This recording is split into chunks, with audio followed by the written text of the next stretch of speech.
Okay, well, I think we need to make a start. So welcome to this meeting of the TFSE board.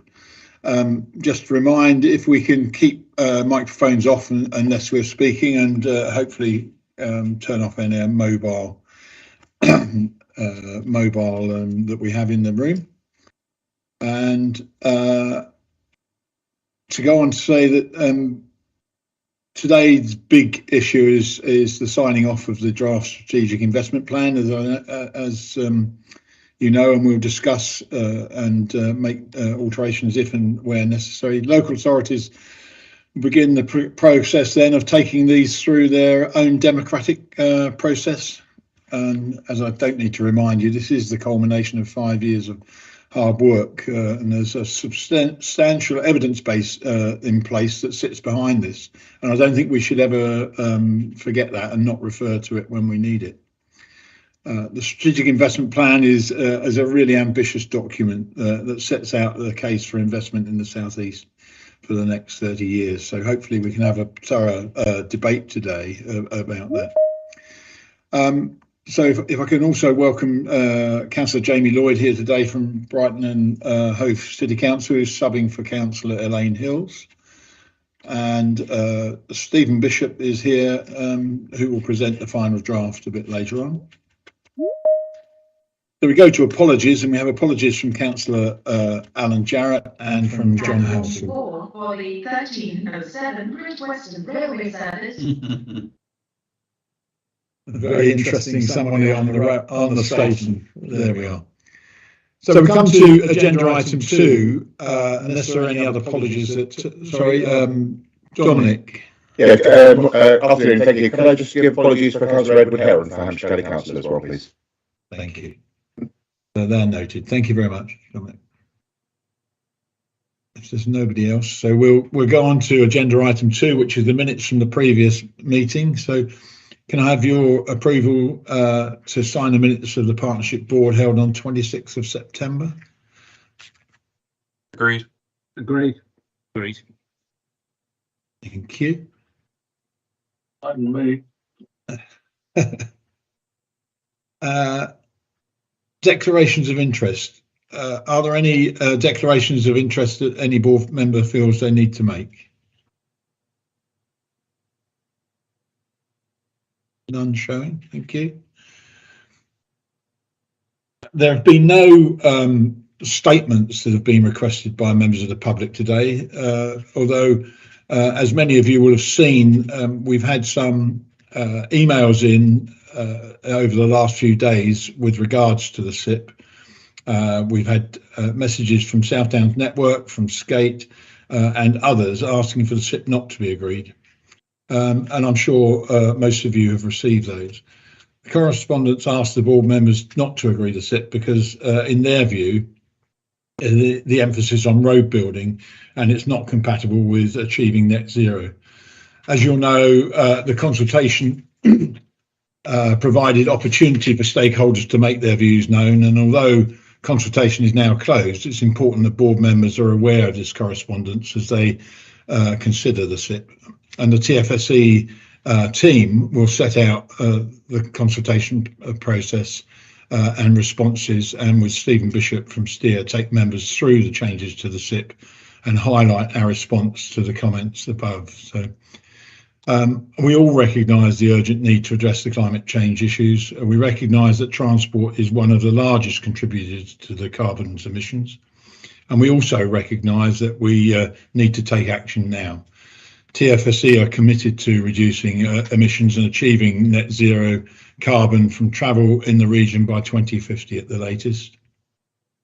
The investment plan does include highway interventions, but it also includes rail, mass transit and active travel.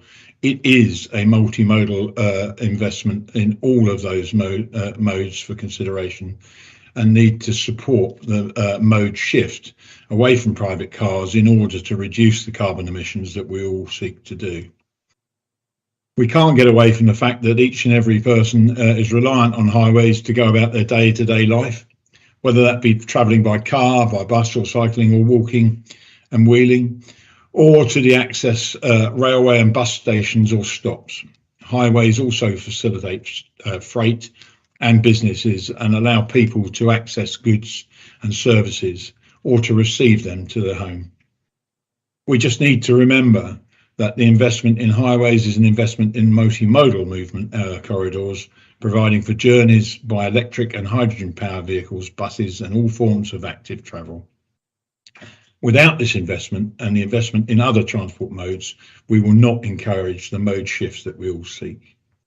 There will be an opportunity for all of our members to discuss this further under agenda item 6. So sorry about the long preamble, but I thought it was important to just ensure that all board members knew of the correspondence that we'd received. So we then go on to agenda item 5, lead officer's report. And Rupert, you're going to introduce, please. Thank you, Chairman.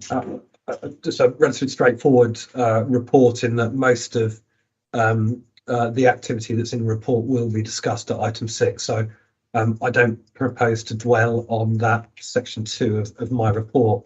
But just to remind members that as Transport for the South East, we're one of 7 subnational transport bodies across England, and there has been quite a bit of focus on joint subnational transport body work, not just between us, but also with senior officials from the DfT. And indeed, I was invited up to meet the Secretary of State for Transport to discuss issues that are pertinent to subnational transport bodies and combined authorities. We are also working with the department on issues such as capacity and capability.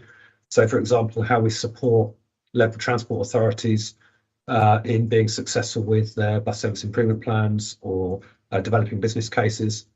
And so works are ongoing with the department on that to set out that stall a bit further. We've also been in close contact with Great British Rail Transition Team, although the legislative timetable has been slowed for that. It's important that SGBs play a voice in terms of their strategic investment plans and transport strategies. We've also been working with our SGB colleagues on a number of joint work streams. So with Transport East and England's Economic Heartland on Bus Back Better, and with Transport East and England's Economic Heartland on Decarbonisation Toolkit. And indeed, the 7 SGBs are working jointly on decarbonisation. The other point just to highlight is the number of events that we've attended. So I've been to the Business Services Association to talk about the work of TFSC in the run-up to this SIP. And I've also spoken at Highways UK, specifically actually on the issue of local roads and maintenance. And then more broader, the TFSC team has managed to recruit. Incredibly grateful for the DfT for providing the funding to enable us to do so. But there's been a round of recent recruitment activity, which has allowed us to pull a bit more capacity and capability into the team. So the report just asks you to note the update, Chairman, but as I said, that section 2 I'll leave to the discussion that you'll have when we get to agenda item 6. Thank you very much. Are there any questions or comments on lead officer report? Tony. Yeah, good afternoon. It's a process question, Keith, and it relates to paragraph 2.5. We clearly are going out to local authorities after today. Well, I hope we will, but we'll come on to that shortly.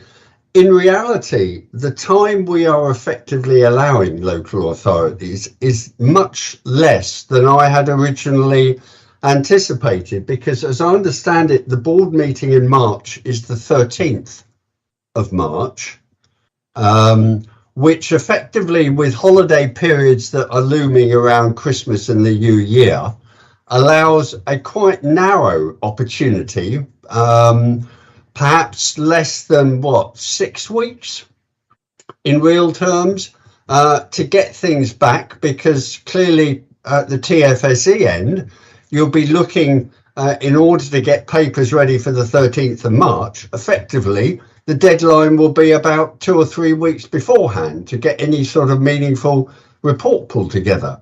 So the amount of time we are allowing our constituent authorities is, I think, inadequate because of the Christmas period as well. I'd always thought that we were meeting towards the end of March, which might have allowed a bit more time, but according to these papers, it's the 13th.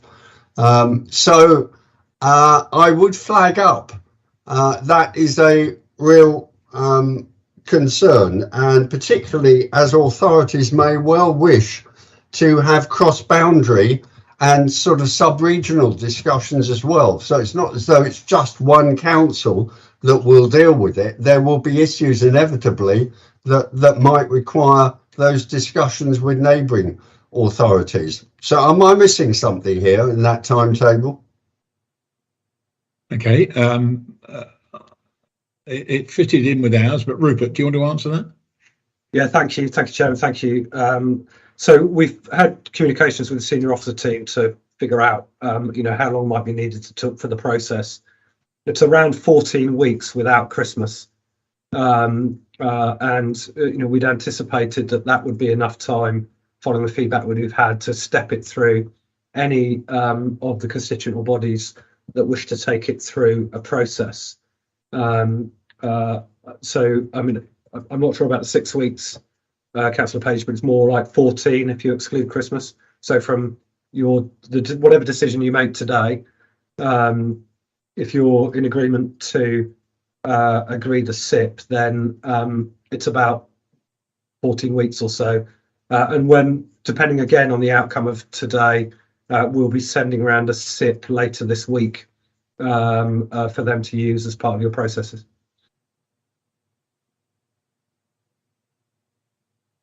Is that okay? Go on, Tony. Well, you're not taking on board the point I'm making about if it's the 13th of March, working backwards, unless we're regarding this as purely a technical matter and a tick box matter, if there's going to be substantive replies coming back from authorities and on the basis of some of the representations we've received and no doubt lobbying that will go on, I don't see where the 14 weeks comes from, but let's not. It was only really over the weekend when I was reading the papers in detail that I was sort of focusing on that, but perhaps we can come back to that. Rupert? So I suppose the only point I would make is that we had a consultation on this that started back in the summer. We ran a 12-week consultation period. The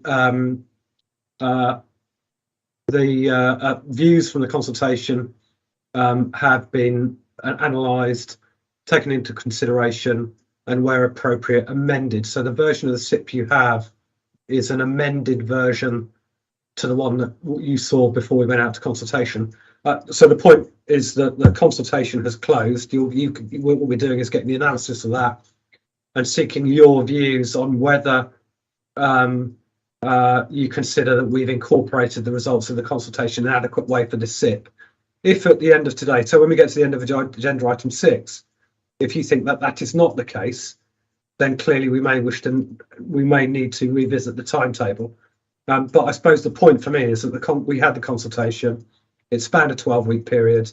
Yeah. When we launched for consultation, we weren't saying, don't worry, you're going to get 2 bites of the cherry. It was a 12-week consultation, get the results, incorporate where we felt it appropriate, and then to set out in front of you for you to consider whether we have taken account of the consultation in the most appropriate way. And of course, in launching a consultation, it doesn't mean that everything that everybody wants gets suddenly incorporated into the SIP.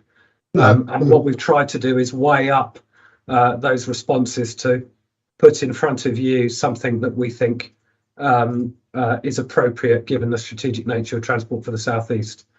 And I suppose to finish that point, we think that, and again, it's this subject to where we get to on the agenda in a minute.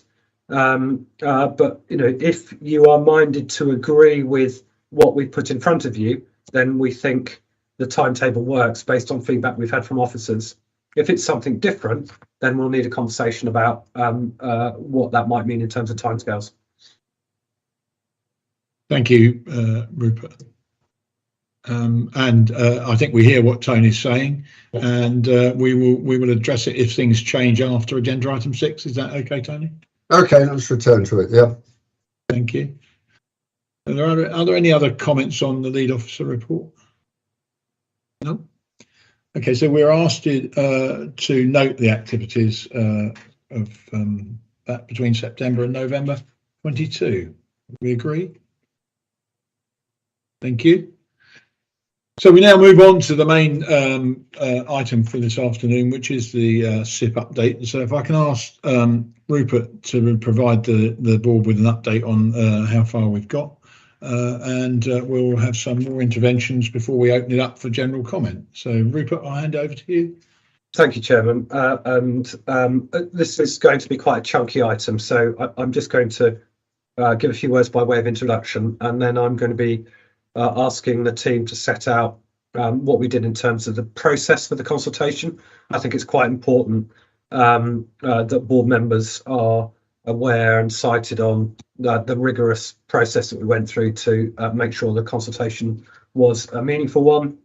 And then Stephen Bishop from Steer is going to step us through how we use the results of the consultation to amend the SIP. What I would say, and this is really important not to lose the context, that members will recall we set out that economic connectivity review back in 2018, and that set about the ambition, the economic ambition for the region, and the potential that if we were to get the strategic transport interventions right, that the size of the prize was significant. And from that, we developed our transport strategy. So we didn't start from what's the transport problem we're trying to solve. We took a step back and said, let's understand how the economy functions in the southeast and the types of transport interventions that might facilitate growth. And that is in effect going back to the Cities and Local Devolution Act, which set out the role for subnational transport bodies. So how you facilitate economic growth by having regard to environment and social issues. We set out the transport strategy, which the board agreed, and we published in July 2 years ago, 2020. And that set out your vision for the future, for what you wanted to see the southeast be in terms of vibrant, enhancing and protecting green spaces, your decarbonisation ambitions, and so on and so forth. And that then set the work running on the development of the detail, the evidence base, the rigour that goes behind the SIP that you see here. So that involved initially 5 area studies coming together, pulling together the evidence base. I'm exceptionally grateful to the officer teams from all the constituent authorities and stakeholders that worked with us to pull that evidence base together. That allowed us to develop options appraisal reports and then subsequently into strategic programme outline cases, which then pulled upon some of the work we've done around levelling up and decarbonisation and rail and strategic infrastructure to funnel up and feed up into the strategic investment plan, which in effect is pulls together the national policy ambition and direction. So things like Transport Decarbonisation Plan and Bus Back Better and the William Shack Plan for Rail and so on and so forth, and provides a clear link down to what the board said was really important for them at the time, which is that local delivery. So local walking and cycling, local transport plans, bus service improvement plans, and so on and so forth. So the evidence base is really quite crucial and has what working with you and your teams has led us to this strategic investment plan. So the evidence is significant. And addressing some of the points that have come out in recent days, yes, it does include highway schemes. Highways are important corridors of connectivity within our region, and they provide, not only do they provide multimodal connectivity, through active travel and bus and mass transit and so on, but they also provide for freight, and they also provide movement and connectivity for private vehicles. And it is fair to say that the strategic connectivity across our region is a bit hit and miss in places, and some of the evidence that we pulled together demonstrates that. It also provides the opportunity to improve safety, to support some of these sustainable modes, to try and deconflict the private and mass transit vehicle flows on some of those longer routes. What we're doing with the evidence base is making best use of the network as we possibly can. So they're mostly enhancements to existing corridors and making best use of that existing infrastructure. And indeed, some of these highway schemes aren't new. They are already in programmes as they stand. But I would also put out the emphasis on the work there on rail. There's some significant rail interventions within there. Also some significant mass transit. And it also recognises the importance of active travel. And our role in relation to active travel focuses on the strategic, the cross-boundary, national cycle network, for example, and which this SIP doesn't do when you get into the detail of a specific scheme, looking at through your business cases, focusing on where you can bring in active travel modes and the like as part of your detailed appraisal of the schemes, the interventions that we have identified. But we also recognise the importance of that local delivery. It's something the board were very clear on, that local walking and cycling plans for active travel, bus service improvement plans and the like are key. And we have signalled that within this SIP, that there's a relationship between LC WIPs, there's a relationship between bus service improvement plans, and indeed the DfT have asked us through our capacity and capability work to work with local transport authorities to ensure that bus service improvement plans can be successful and be realised. And we also recognise, indeed, it's set out in the chairman's forward of the importance of maintenance on the existing asset and that adequate funding for maintenance is crucial, and that the funding that we are seeking through, or the potential funding that we're seeking through the SIP is over and above the funding that's required to maintain the assets as they are. So there is a serious evidence base behind there. It underpins the final SIP document. But we also recognise that the interventions themselves aren't going to get you all the way to decarbonise your transport network. And we have put some bold policy ambitions within the SIP that are focused on things like the digital technology, more on integrated planning, on road user charging, and those sorts of aspects that recognise that in a future world we need to sort of break the paradigm and use some of these global policy initiatives to help support the interventions as we go into the evidence. So, Chairman, I can't stress enough that the evidence that has gone behind it. There are some challenges around decarbonisation. There are future challenges around things like digitisation and future policy areas. But we think for the region, the strategic investment plan sets out a broad set of ambitions that help you achieve what you wanted to achieve when we went through the economic connectivity review and the transport strategy, and follow the intention of the legislation that surrounds SDBs in using strategic transport to facilitate growth. So, Chairman, I think it really quite valuable to ask Rachel to just start to set out the process around the consultation, and that will lead into Lucy to take you through that with a degree of rigour, and then Stephen will come in to just take you through how some of those interventions, how the strategic investment plan has been developed and how it's taken account of the consultation. So apologies, I mentioned Rachel, I meant straight to Lucy, who will take you through the consultation process. Thank you. Lucy. Thank you very much. Just wait for the slides. Thank you. So as we've mentioned, I'm just going to talk you through 3 very brief slides about the consultation process. They are only brief because we have talked about it several times before, but thought it would be helpful to present the headlines now that we have completed the consultation. So next slide, please. So as you know, and has already been mentioned today, there was a 12-week full public consultation. It was a non-statutory consultation, but we decided to run it as a full public consultation regardless of that fact. The consultation and the responses and the analysis of the responses have all been administered by an independent third-party engagement and communication specialist.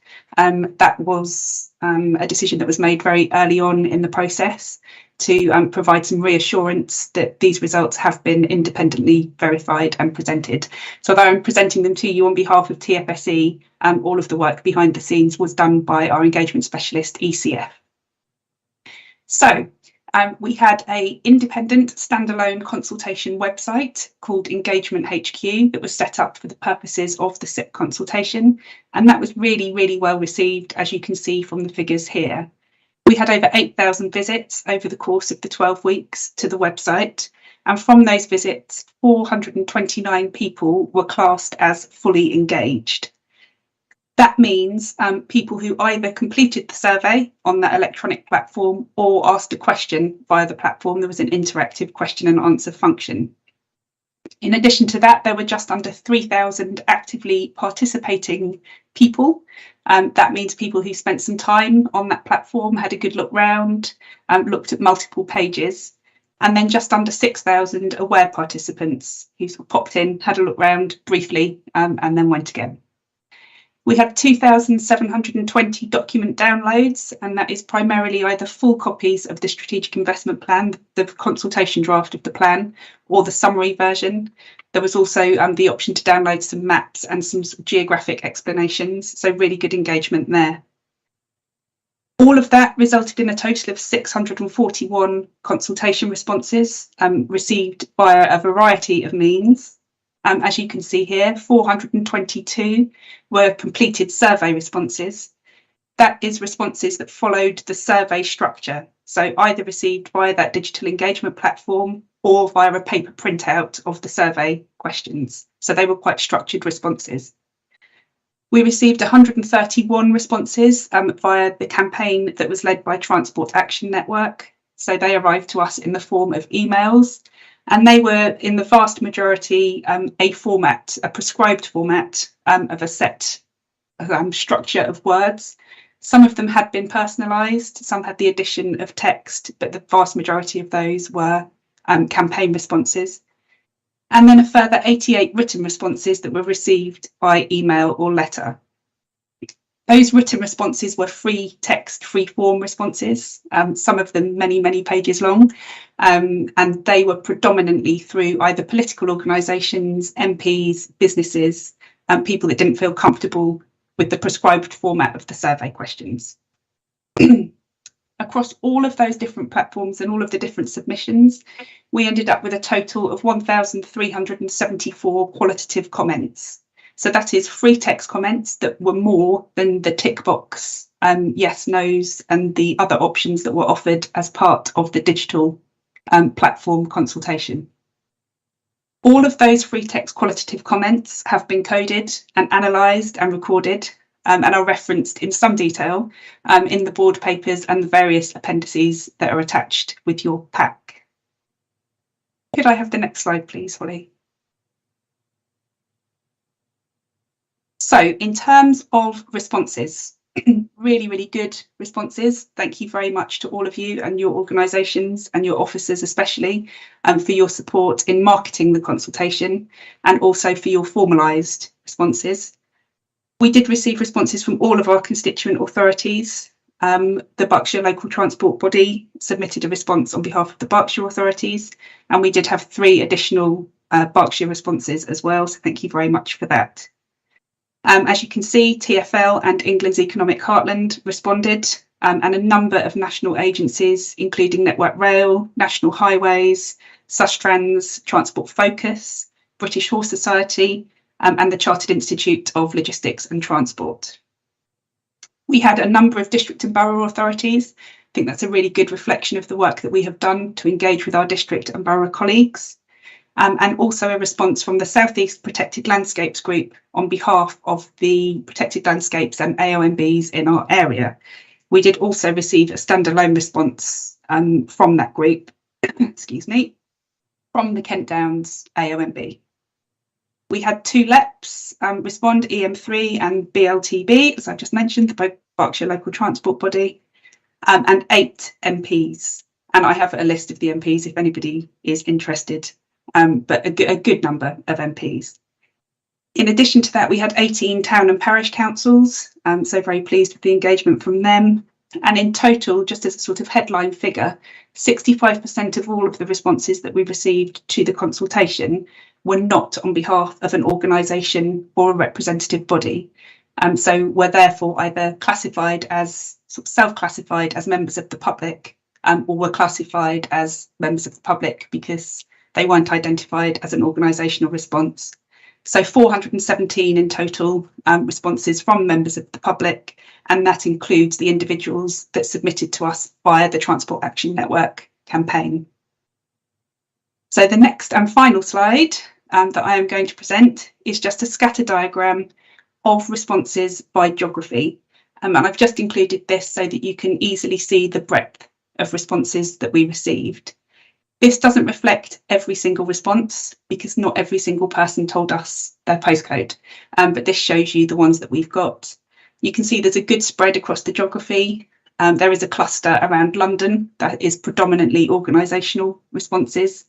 And interestingly, if we were able to sort of zoom out on this map, there are a handful of comments from all over the UK, but very, very pleased with the regional response from this that's shown on the map. I am going to hand over to Stephen now, who is going to talk you through our response to the themes that have emerged from the consultation itself. Thank you, Lucy, and good afternoon, everyone. If we can move on to the next slide, please. So building on what Lucy has said, we have reviewed all stakeholder comments. So those are comments, particularly the qualitative ones that have come through either the digital platform or through email responses and similar. What have we done as a response to that?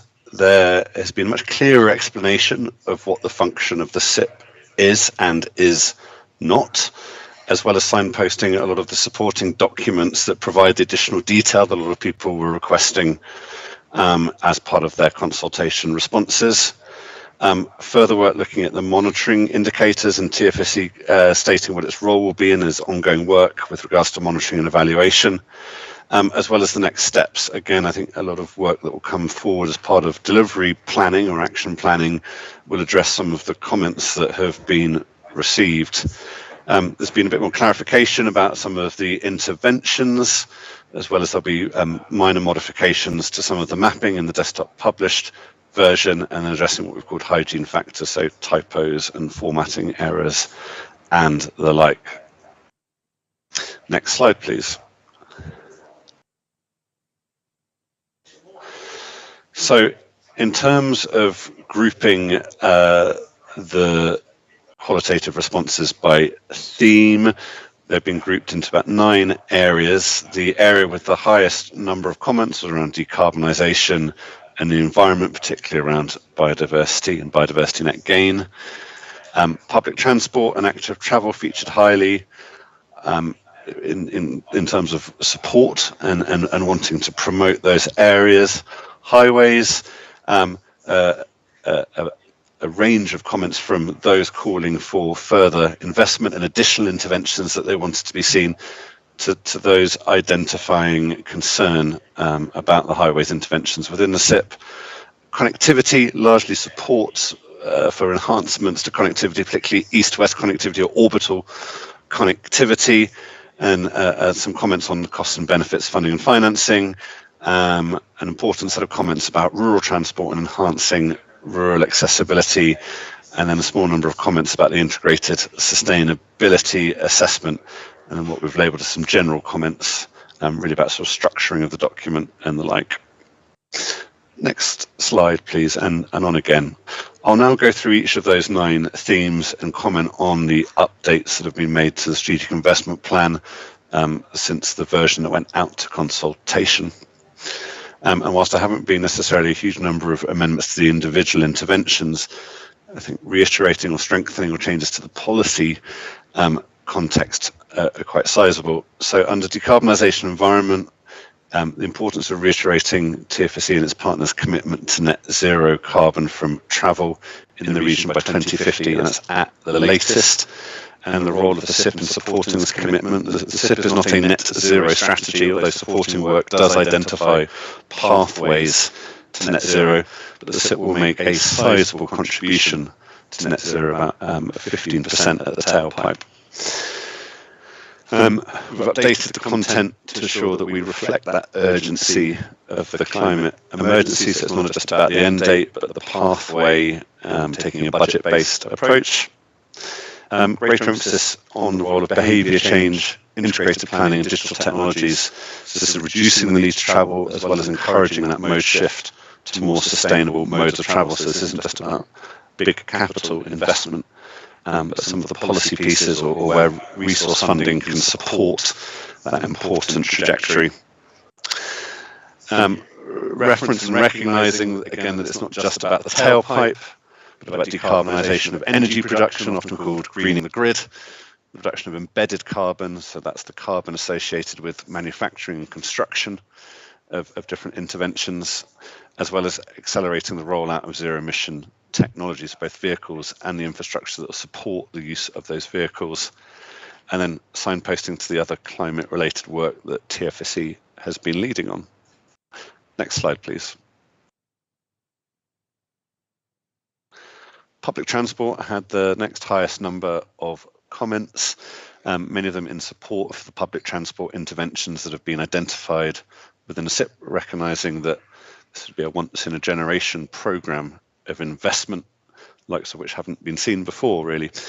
So, first point there is a recognition of the need to support public transport in the short term, what's been calling steady the network, as we learn to live with COVID and some of the shocks that that's presented, and unsteadying the financial viability and commercial viability of some aspects of public transport.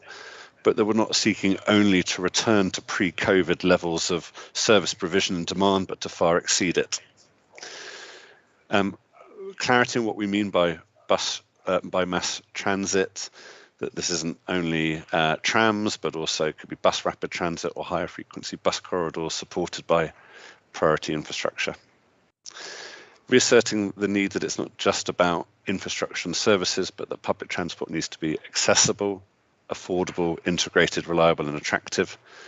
And there's quite compelling evidence that the real cost of travelling by public transport modes has far exceeded that of motoring, and the need to look at fares and affordability of public transport is one of our global policy priorities. Greater emphasis on transport systems being developed for people of all ages and ability, as well as what the TFSE is doing in terms of supporting the Bus Back Better agenda. So, for example, TFSE has secured funding from the Department for Transport to support its authorities and other local partners. Next slide, please. On to active travel. I think there's been a need to identify what exactly we mean by active travel, so walk, wheel, cycle, and modes of micro-transit such as e-scooters and bike hire and e-bikes and the like.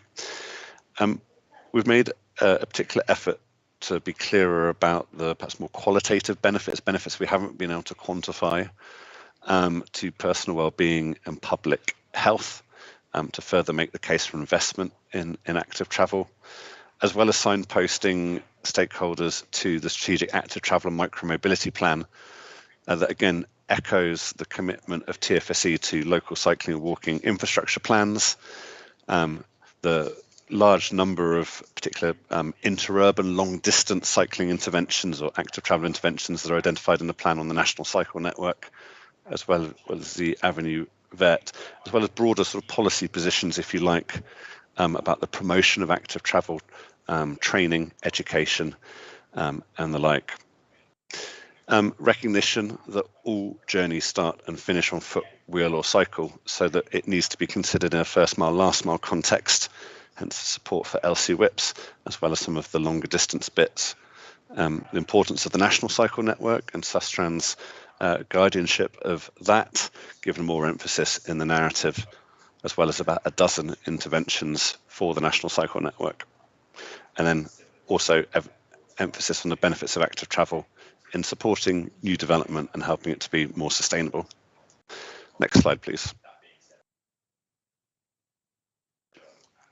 As already mentioned, on highways, a mixed bag, if you like, of comments.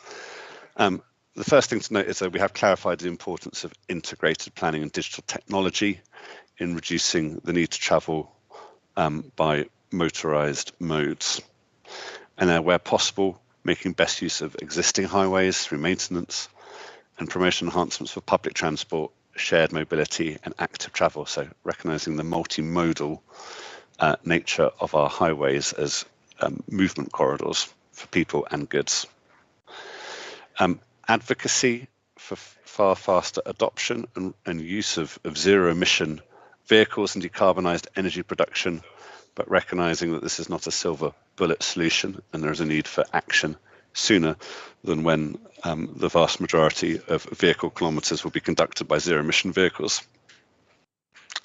Made it clear that where there are highways projects, that they support all modes that can use the highways network, that they support local businesses and global freight gateways by facilitating freight movement and supporting new development and improving safety for all road users, as well as where there are some schemes for capacity enhancement, that it makes it possible to deconflict strategic and local movements so we are able to promote the reallocation of road space to development or sustainable modes to support levelling up and regeneration where possible.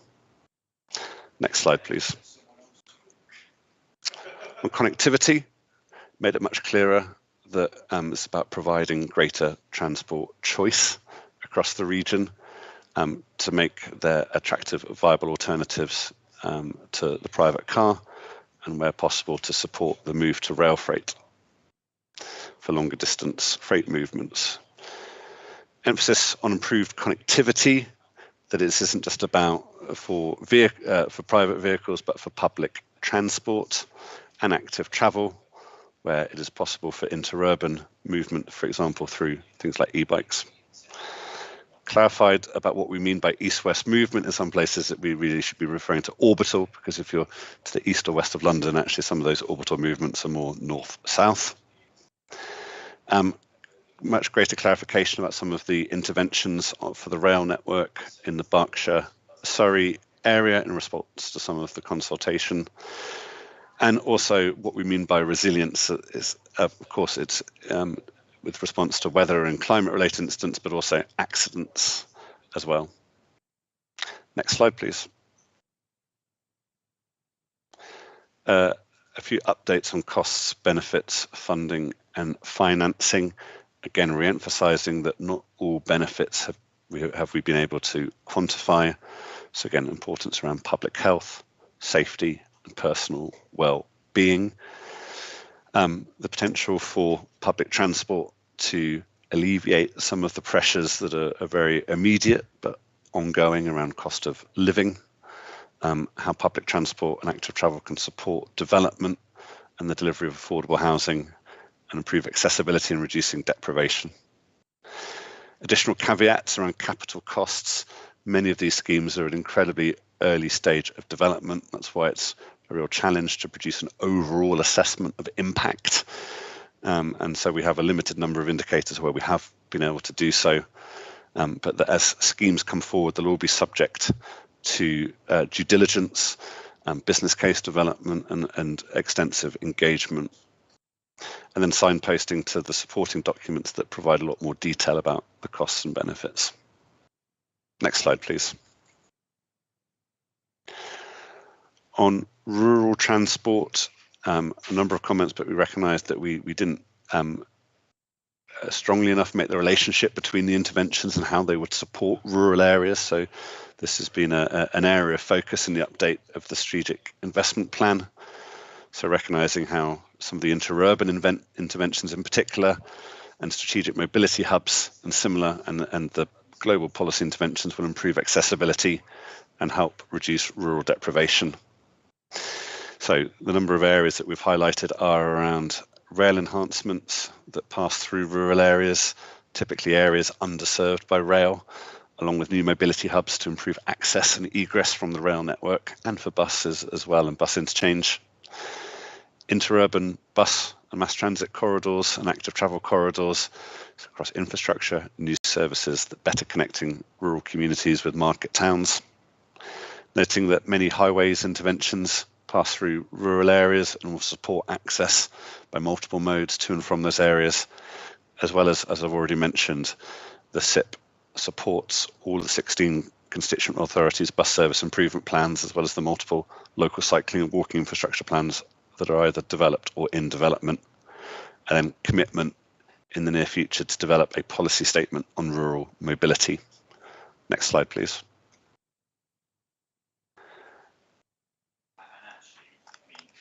I think this is the penultimate slide from me. A handful of comments on the integrated sustainability assessment. Some saying it was too detailed and technical, some saying it wasn't detailed or technical enough. But we have made some updates both in the main SIP document as well as the integrated sustainability assessment. The first is to note the legal status and role of national park authorities under Section 62 of the Environment Act 1995, which makes it a duty for all authorities to have due regard to the views of the national parks and their ability to inform and influence interventions. Ensuring commitment for environment is not just about protection, but is about enhancement, and obviously the legal requirement to support biodiversity net gain. And then finally, being clearer that environmental impacts or negative impacts, it's not just about the mitigation of those, but identifying opportunities for enhancement as schemes come forward. Next slide, please. And then just a number of general comments. So there's a wealth of technical documents that support the SIP, over 20 documents.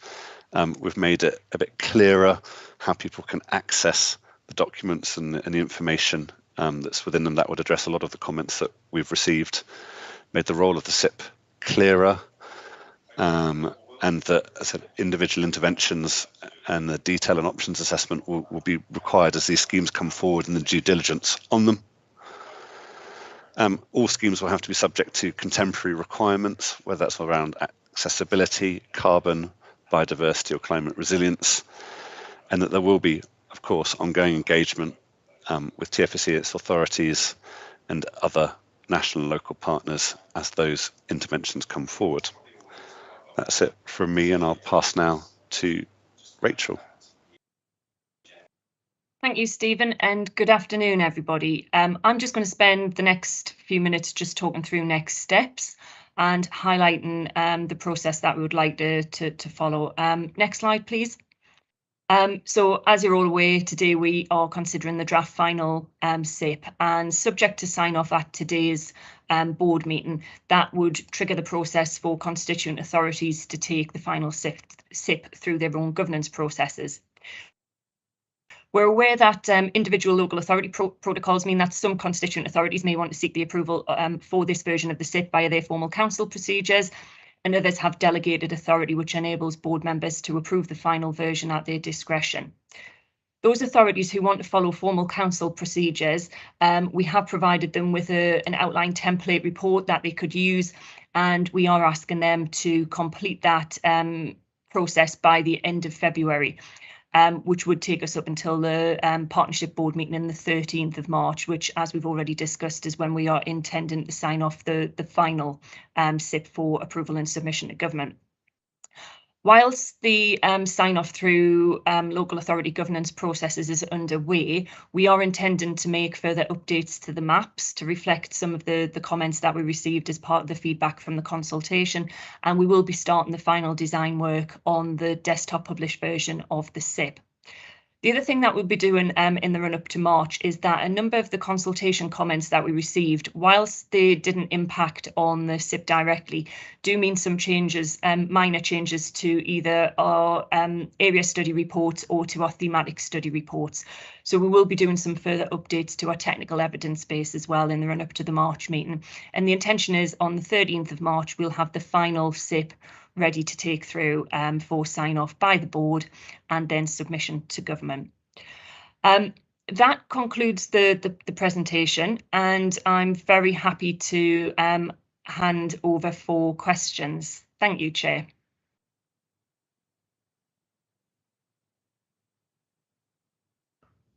Sorry, thank you. Before we go to questions, unless there's any questions on that specifically, we can. I was going to ask Andy Wren to give us an update from DFT, which will hopefully enhance our thinking.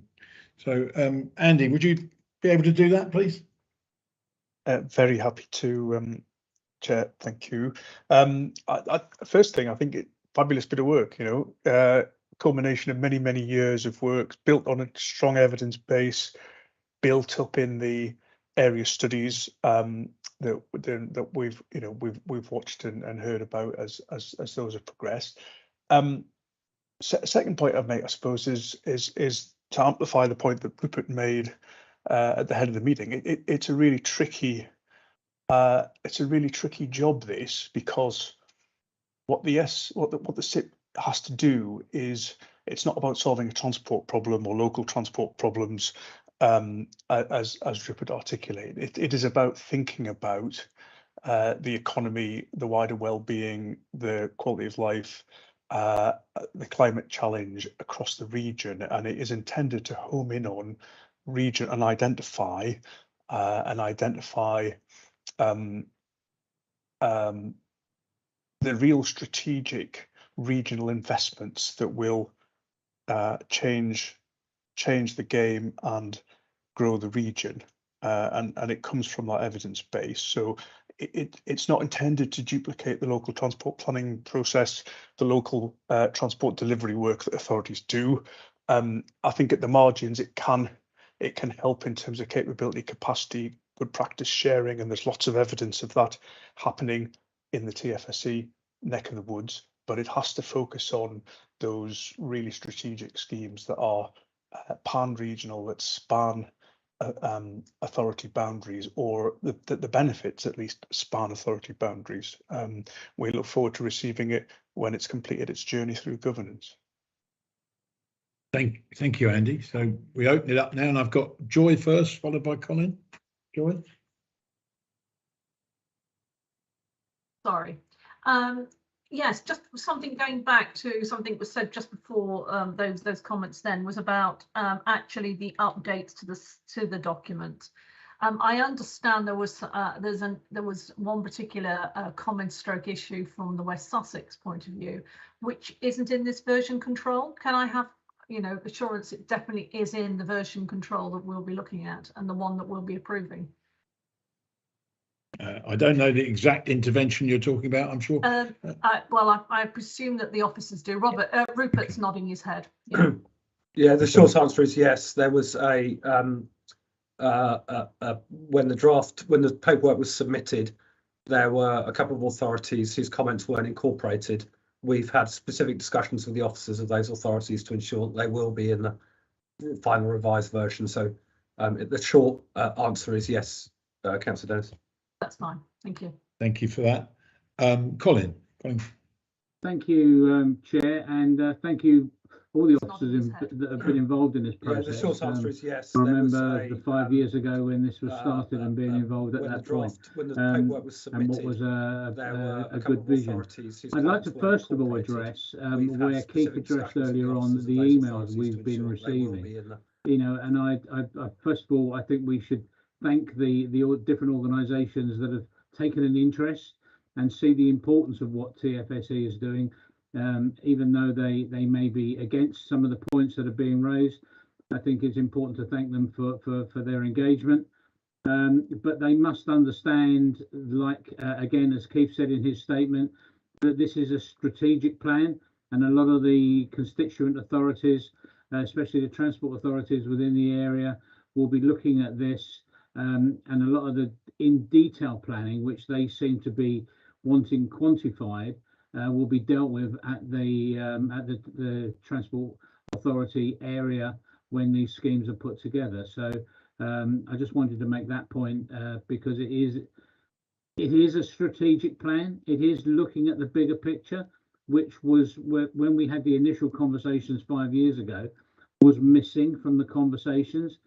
Surrey were putting some bits together, weren't necessarily having in-depth conversations with Hampshire or Kent or whatever. And this is trying to look at that bigger picture and look at the connectivity across the region in all different directions. And I think it's made a fantastic job of bringing some of that stuff together that some of the transport authorities can use going forward. So I think, thank you for that. I think that's that has worked. I think the other thing is this is obviously going to go through a lot of local authorities now, and just delivering a SIP may not quantify the changes that have been made. And I think some sort of, I don't know how you can limit it to 2 or 3 pages, but some small document which highlights the changes and how you've responded to consultation notes from the constituent authorities, from other partners, and also from members of the public, will be quite useful as members at a local level engage with the document and know it's not just one that's been plucked out of midair. You need to make sure you get that point across. Thank you, Colin. I'm sure we've noted that. We'll see what we can do on that. Dan. Thanks, Keith. Yeah, I had a few comments, and some of which you've heard before, because we discussed it a little bit. I think from sort of Kent's perspective, I think that the detail of what's in the draft SIP here, and the proposed schemes, we're happy with those. We just wonder, and I know this is sort of continuation of what we've already fed in, but I think it's important to say again, we just wonder if there's just a bit more work needs to be done at the start of the document, and your forward, Rupert's forward, on the sort of strategic narrative here, because so much has changed in the last 12 months or even 6 months. I know we talk about this being a 5-year kind of effort, and it is, of course, looking out to 2050, but so much has changed that fundamentally is strategic in recent months. You know, the crisis in bus funding, right? The longer term trends, but not getting better, but getting worse, is the decline of our core road network, and that there's not enough funding to maintain it.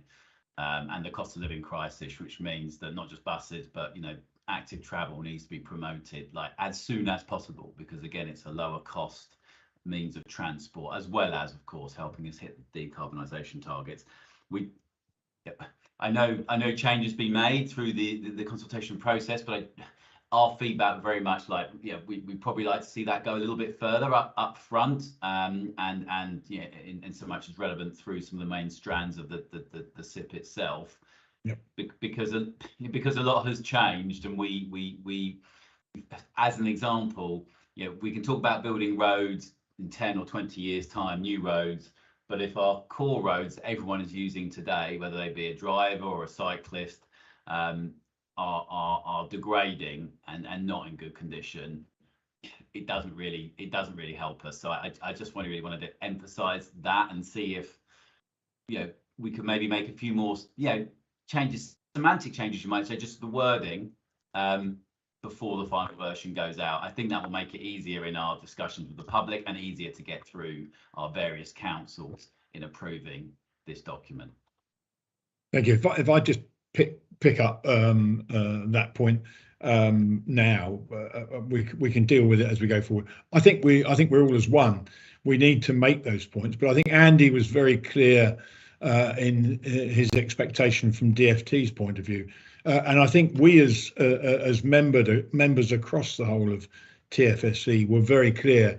We don't want this to be taking away the responsibility of local transport authorities. It's our job to enhance, and I think that's the point you're making. Can we enhance the message? And it's very clearly in my forward that says that all of this is based on sufficient funding to maintain the existing network being met. Now, whether we can get any more than that, I am not sure, but the point you made is recognised. And Andy's clear response on TFSE's role in Bus Back Better, I think DFT really do want to see those bus programmes delivered, and I think that that we can do that. But what we can't do and what we shouldn't do is confuse this with a delivery document and a strategic plan. And so it's a very fine route to take forward. But as your chair, I'd recommend that. Of course, we make the points where we can, but we shouldn't ever get confused about the purpose of this document, which is about the strategic investment across the whole of the South East. So I'm sure one of the officers will pick up that when we go to the next point. So we come to Ian. Thank you, Keith. And first of all, I'd like to commend officers and all concerned for not only a very sort of effective original document, but also a fast turnaround with all the amendments responding to the consultation. That said, I have some concerns, and one of these relates to the highway issues, which have already been referred to, and I recognise that there will be an emphasis on highway schemes. But I do hope that I recognise also that this is a strategic document and based to a great extent on priorities coming from national government and programmes that are already in place. But I do hope that the short-term highway interventions do not conflict with the general thrust of the document, which is all about promoting active travel and other forms of transport beyond use of the car. And I do hope that business cases are scrutinised closely when schemes come forward, recognising that they're included in this as a strategic issue.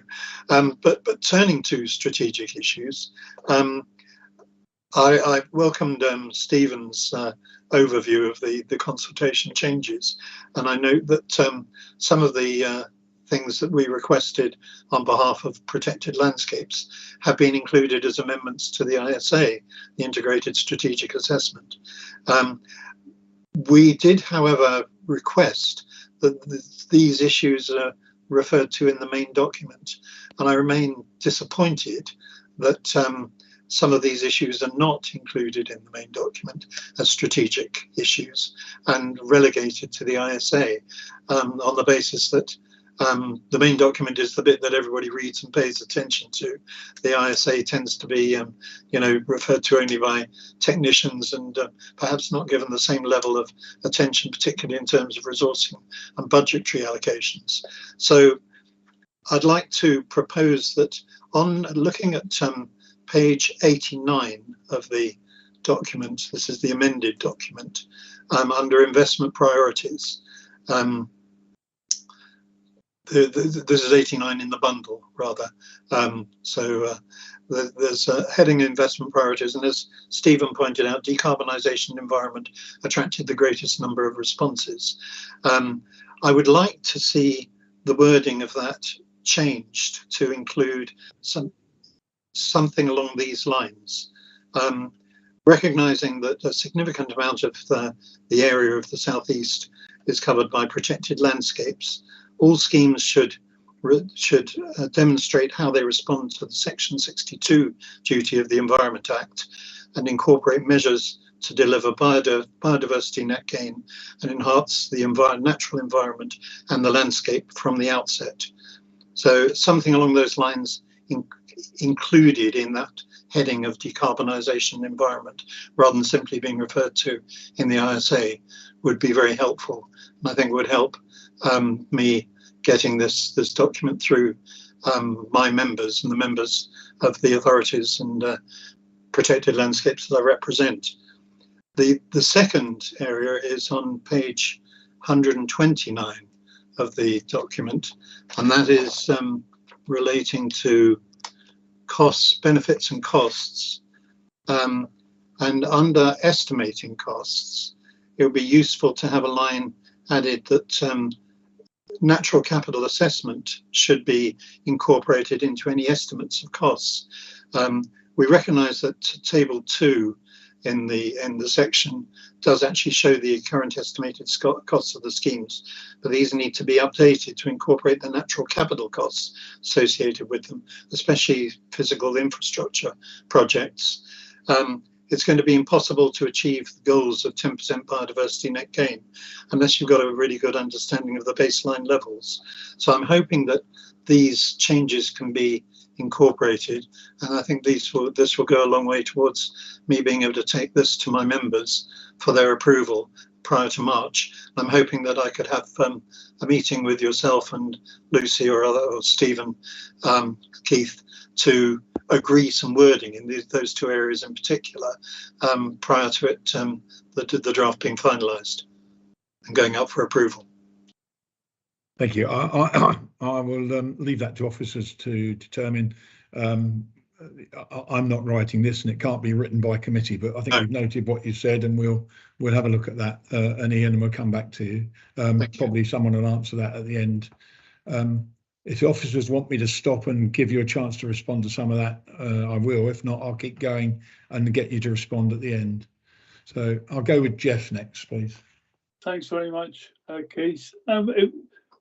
Really, the first couple of questions, I've got about 3 questions, but the first couple are really for Andy, I think. Try and do the dirty on you, Andy. Sorry about this. But obviously, we're in a funny situation at the moment. We've had all of the problems of COVID. We've had all of the problems of the Ukraine and all of that sort of stuff. And we have an emergency budget this week. Is that going to have a significant impact on the funding from the DFT as we move forward? And attached to that, I reckon we're already behind on any decarbonisation plan in transport that we had talked about before has rather been knocked off course, and what impact that might have. And if I may just have a PS, I very much agree with Ian's point, and it was made at the forum quite a lot. We must make sure we keep emphasising that roads are used by a vast array of different people, and therefore it can benefit everybody, because otherwise we might get too many hairs running about major roads that we are considering for their own right or whatever. But the first 2 things, Andy, were about DFT funding and decarbonisation. Andy, we want to go back on those, and then I'll keep very happy to, Chair. Thanks, Jeff. Good to see you. I won't speak for ministers. I mean, we'll see what they've got to say for themselves on Thursday in terms of medium-term fiscal outlook. But what I do think is this: it is always a good thing to have a long-term strategic plan for the region.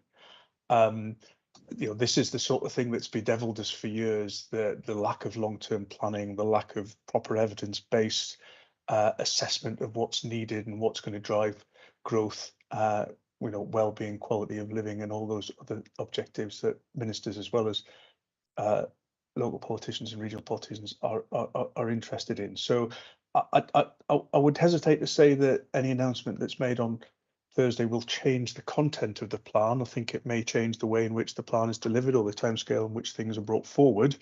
But I still think the right thing to do is to have a plan. It's worth us reflecting on, Jeff. I think it's a good question. It's worth us reflecting on, but I would doubt it radically change the content of the plan. It's more about the way the plan is rolled out. And then as for decarb, Current ministers have renewed their commitment to that. We've seen COP is ongoing at the moment, so we'll watch that. I would expect that focus to remain, albeit within a fiscally tightened environment. But I still think the plan, to have a long-term plan that sets out those visionary schemes that will drive growth is definitely the right thing to do. Thank you. Thank you, Andy. Rupert, are you happy if I keep going? I've got 4 more showing at the moment, so I'll do that. So come to you, Tony.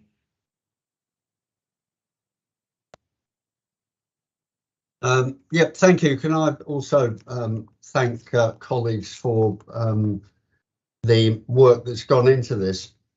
On the recommended changes, looking at page 28, we've already got a paragraph that gives the main bullet points, but I would agree with Colin's observations that perhaps plucking that out, expanding it so that we've got perhaps a maximum of 2 sides of A4 equivalent, which encapsulates those changes. And I think it's also worth emphasising the point that this is not a substitute or duplicate LTP in terms of the detail and timetable. It is a strategic plan, as colleagues have emphasised, but I think the misunderstandings perhaps around that do warrant us including the fact that since this process started, we've had the pandemic, all the other changes that have followed that, and perhaps the slight change and the acceleration around active travel, the importance of sustaining public transport. And that is obviously referenced in those paragraphs. Well, I think the problem I have with elements of the document still is that simply saying we're committed to multimodal and that highways are multimodal assets. Well, some are, the vast majority aren't. And with respect to Jeff, yeah, roads are used by loads of different people, but very few roads have proper pavements with segregated cycleways, with proper lighting and all the other high standards that we would want to see to promote active travel. The vast majority of our A roads don't. And of course, the motorway network has none of that, and it was deliberately designed. And I think one of the challenges that we have as a strategic authority is to give some credence that in supporting new highway investment, whether it be new road schemes or bridges, we are genuinely committed to seeing those built to a standard that facilitates and encourages that multimodal use. Because, of course, traditionally, the Highways Agency has ignored virtually everybody except on 4 wheels. And some of us still suspect that that's their preferred agenda, notwithstanding what they might say to us at presentations. And so we, as a strategic body, need to recognise those public concerns that have led to that most recent flurry of emails that we've had last night and this morning, because there is still very healthy scepticism that in committing to new road schemes, we are doing anything other than doing it on the traditional basis that has gone on in this country. And I think we need to be much more robust in saying that we are looking at schemes that will genuinely facilitate, not all necessarily in one scheme, but at least recognise that in terms of new bridges, for example, and schemes and associated infrastructure, that these genuinely do encourage modes of transport other than cars and lorries. And that does lead me to the interesting paragraph. And I know I'm not picking on the Lower Thames crossing because it's well away from me. But on page 150, and by the way, the pagination that Ian referred to confused me a bit, but I did generally agree with what he was saying. On page 150, which also has a 44 written against it, we are told that the Lower Thames crossing currently does not include any of those multimodal elements that we are supporting. It says currently not included within the core scheme, e.g. dedicated 24-hour bus lanes, bus priority measures, even inclusion of active travel links.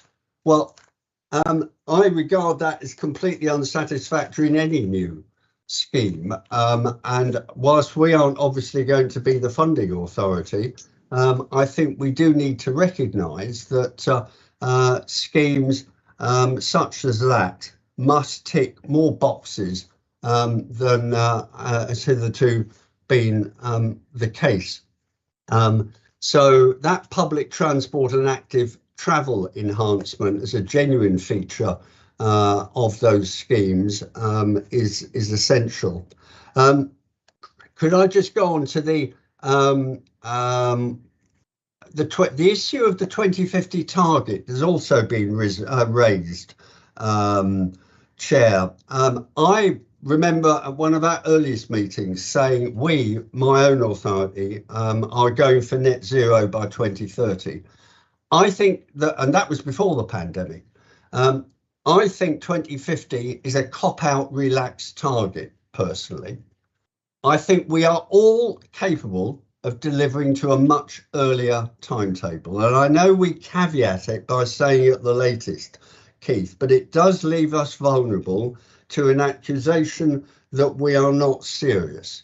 And I do think that we have to, and it will be, I can predict it will be one of the comments for my authority that the 2050 target is far too relaxed. So it's obviously something that we don't have to decide today, but I would flag up that it is a vulnerability and it has been picked up during the consultation. I'm surprised it wasn't made more of in the I know it's not a change, as therefore doesn't feature, but I do think it's something that we have to recognise. The scrutiny of business cases that Ian referred to, and also Colin, I think is also well worth emphasising again, that all that work will need to be done by the local transport authorities, the highway authorities, as part of any bidding for funds, assuming we haven't got a different funding regime. And then lastly, Chair, there are a number of typos still that have escaped the process, but I did want to just pick up on the packages of interventions page, which is page 117, where there is a specific, again, this is a change that's been made, and whilst I welcome it, it comes with a caveat I made about multimodal, because it does say quite specifically on page 117, all highways interventions are multimodal. Well, they clearly aren't, because we've already got in this report a recognition that the Lower Thames Crossing, probably the most expensive ticket item, isn't.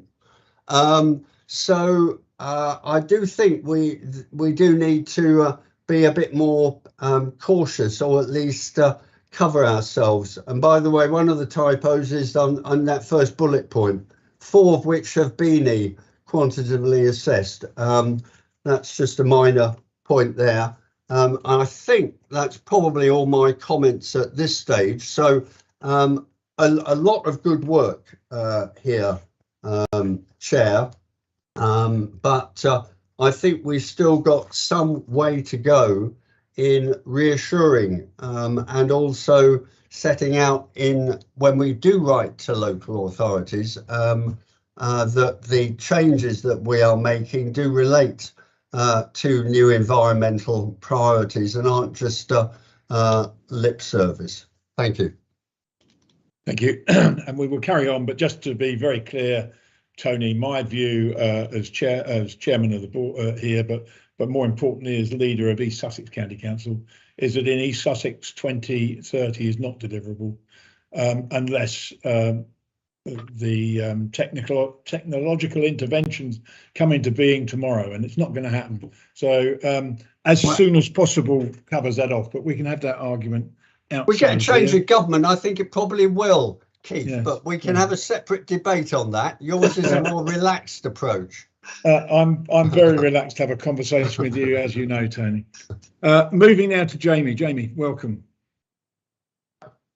Thank you, Chair, and thank you to everyone that contributed to this report. And I'd like to say thank you to Tony Page as well, because you actually said most of what I was about to say. So thank you, Tony. I approved very much of your comments about the multimodal interventions on highways. And I want to sort of echo really what everyone said here, as far as I can tell, is that the consultation results were overwhelmingly in favour of sustainable transport, decarbonisation and active travel, and a move away from road building. Sadly, I don't think the SIP really reflects this. And in fact, what we're seeing is, 50 new road schemes before 2030? My authority at Brighton and Hove, we've also declared a climate emergency and aspire to net zero by 2030. We're working very hard for that. It's very hard if the region itself has such a sort of low aspiration of 2050. And I think what Tony said is absolutely right. You know, it's much too late. 2050 we'll all be underwater. We're by the sea here, and I think it's great to see a consultation come back so positive, really in favour of active travel, less cars, more transport routes for people that want to move actively, and more public transport. But then quite sad that there isn't much sort of compromise to that in this report. And I'd like to make a positive suggestion in that we have a wonderful new body now, Active Travel England, funded by government, backed up by excellent policy from government called Gear Change. Could I suggest that we bring Active Travel in to consult on some of our measures here, because they can be very helpful in helping design and sort of send the direction of travel in an active direction. And they'll be a very good critical friends to us in sort of forming this report to reflect the consultation, which is what people want, is less cars, more active travel, more sustainable transport. And Active Travel England would be a really great help in helping us deliver that. Thank you. Thank you. And Jamie, the whole point about these interventions is that they are multimodal in most cases. Tony picked out on the Lower Thames crossing, which of course is not one of our schemes. It's a DFT scheme that's already in progress, and I think we made the point at the time that we would have liked to have seen other things in there, and we can continue to lobby on it. And why don't we talk to these people? I'm sure we can, but just also remember, the moment we stray into the role of being the local transport authority, I think our teams locally will be getting the 8 with us and telling us we're overstepping the mark. So hear what you're saying. Let's see where we can get the balance right. So Daniel. Thank you very much, Keith. I'm not going to dwell, because I agree with almost everything that's been said today. Can't hear you very well, Daniel. Can you get closer to your mic? Can you hear me better now? Yeah, much so, yes. Okay, so thank you very much. I agree with almost everything that's been said today, so I won't dwell. I've got 3 little points. Speaking on behalf of the LEPs, first of all, I think that the team have done an admirable job in processing the input from the consultation. I note in particular the compromise that there's been necessary in the way they've navigated all that. In terms of the document, we submitted some requests for amendments, and those have been addressed. We accept they can't be addressed verbatim in some cases in full, but we do endorse the current document, so for the record. And the third point is this is a strategic document, and I think that a lot of feedback's been given, which will, I hope, feed into the introduction by you as chair and by Rupert as executive. One thing that I think I would like to kind of bring in, and it is partly in the light of the changes in the political events and economic events recently, but I do think we should be stressing the importance of balancing maintenance and capital investments, or CapEx and OpEx, in terms of our strategies, and that applies at the regional, subnational, regional and local level. So that's the point I would like to leave with you. Thank you, Daniel. I'm sure it's been noted. We'll get a comment on that later. And Vince. Thanks, Keith. My point isn't very different than Daniel's, actually, as you'd expect. I think Dan Watkins earlier referred to road decline. We've talked about reducing bus services, and in some cases there's reducing rail services. And I think my point is more about tonality. So when we talk about public transport in the various phases, and Rupert did very well in that introduction of those areas, we have to recognise that we're not at the base we were before. And I think what the public transport has moved backwards since the pandemic, Keith, and there is a risk of that further with the announcements this week. So I think we need to reflect something in there that we're not at zero, we're worse than we were before. But I also think we need to give you the flexibility, Keith, to reflect in the final version of the forward by next March, we may be looking at a very different environment. And I think some of the issues we've built on today would be very helpful if we noted that the forward is the best place that we have at the moment. But that may well change with events that Dan referred to by the time we get to next March and have a bit of freedom in that area, I think. That's a very good point, and I think freedom and flexibility is something we need to build into all these plans. So thank you for that. Are there any other people who want to speak? There's no other hands up currently. No. Can I go back to start with you, Rupert? Are you going to then divvy it up or give it? Yeah. Hopefully you've noted them all. I have, and I know the team has as well. So, Pete, if I just make a start. I think the first thing I would stress is how brilliant your teams have been over the last few years in helping us pull this together. It has been a complicated, tricky piece of work, and I'm extremely grateful for their support. I think just building on and commenting on some of the things that board members have mentioned, the point that this is a strategic plan, I think is quite important. And I think we would agree we can quite easily do a summary that pulls out how we've changed the document in light of the consultation, so you can see that the comments you've put in, how they have been dealt with. The points that Ian Phillips raised, I think public bodies have duties under the NERC Act, and indeed natural capital is in the Green Book supplementary guidance now. And I suppose the role of the SIP isn't to, I mean, you could argue it is, but reinforcing obligations on public bodies for consideration of things like the NERC Act and natural capital, where they have to be done anyway. So as public bodies, we've got those duties, and as you go down into the business cases for individual schemes, they will have to comply with Green Book guidance, so Treasury Green Book guidance, and which natural capital is there. And so hopefully that gives a little bit of comfort. I think the points made about active travel England are well made. I think possibly because they're quite embryonic, it's been tricky to engage with them. That's not for the want of trying. But I think they're doing a lot of work with local transport authorities at the moment about self-assessments for local walking and cycling, and I would imagine that is taking up quite a bit of time. And actually, frankly, that's probably the right place for them to interact now, because those local walking and cycling plans are the things that will make a difference to communities. What the SIP aims to do is plug the gap that leaves, which is that strategic connectivity. And I think, interestingly, the DFT now, there's an expectation, certainly on MRN scheme, major roads network schemes, and I think it's the same to be said on SRN, is that there is an expectation that public transport and active travel be considered as part of those MRN scheme developments, which I think is a really positive step and important. And in doing so, if you step back to the transport strategy, a lot of the way in which we've developed it is around movement and place frameworks. So how you segregate strategic traffic from local traffic, and how you make place-based interventions so that you can have urban active travel, but you recognise that through traffic, for example, so strategic traffic, moves through without hindrance, and it's trying to strike that balance, which is, it is tricky, and in some areas of the region, the SRN currently bisects communities, and that's not a great thing, is it? And some of the interventions that we are looking to push forward on bring communities together and allow for better active travel, better public transport, and supports local transport authorities in in delivering that. I think that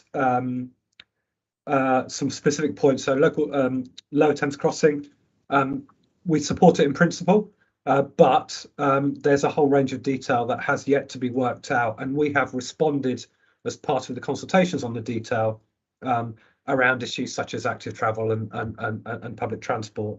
And I think we will continue to do that to make sure that the scheme promoter builds in those issues.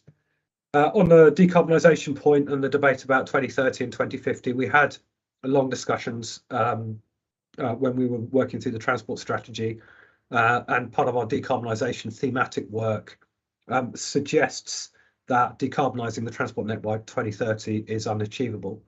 That's not to say we shouldn't make every effort, and is exactly why we've identified some of the global policies, which are really, in some respects, messages to government that we support some of the global policy initiatives that only government can take. And the example I would give, and I know it's always controversial, but nonetheless I will say it anyway, and that is around topics such as road user charging, because they are potential game changers in bringing about mode shift.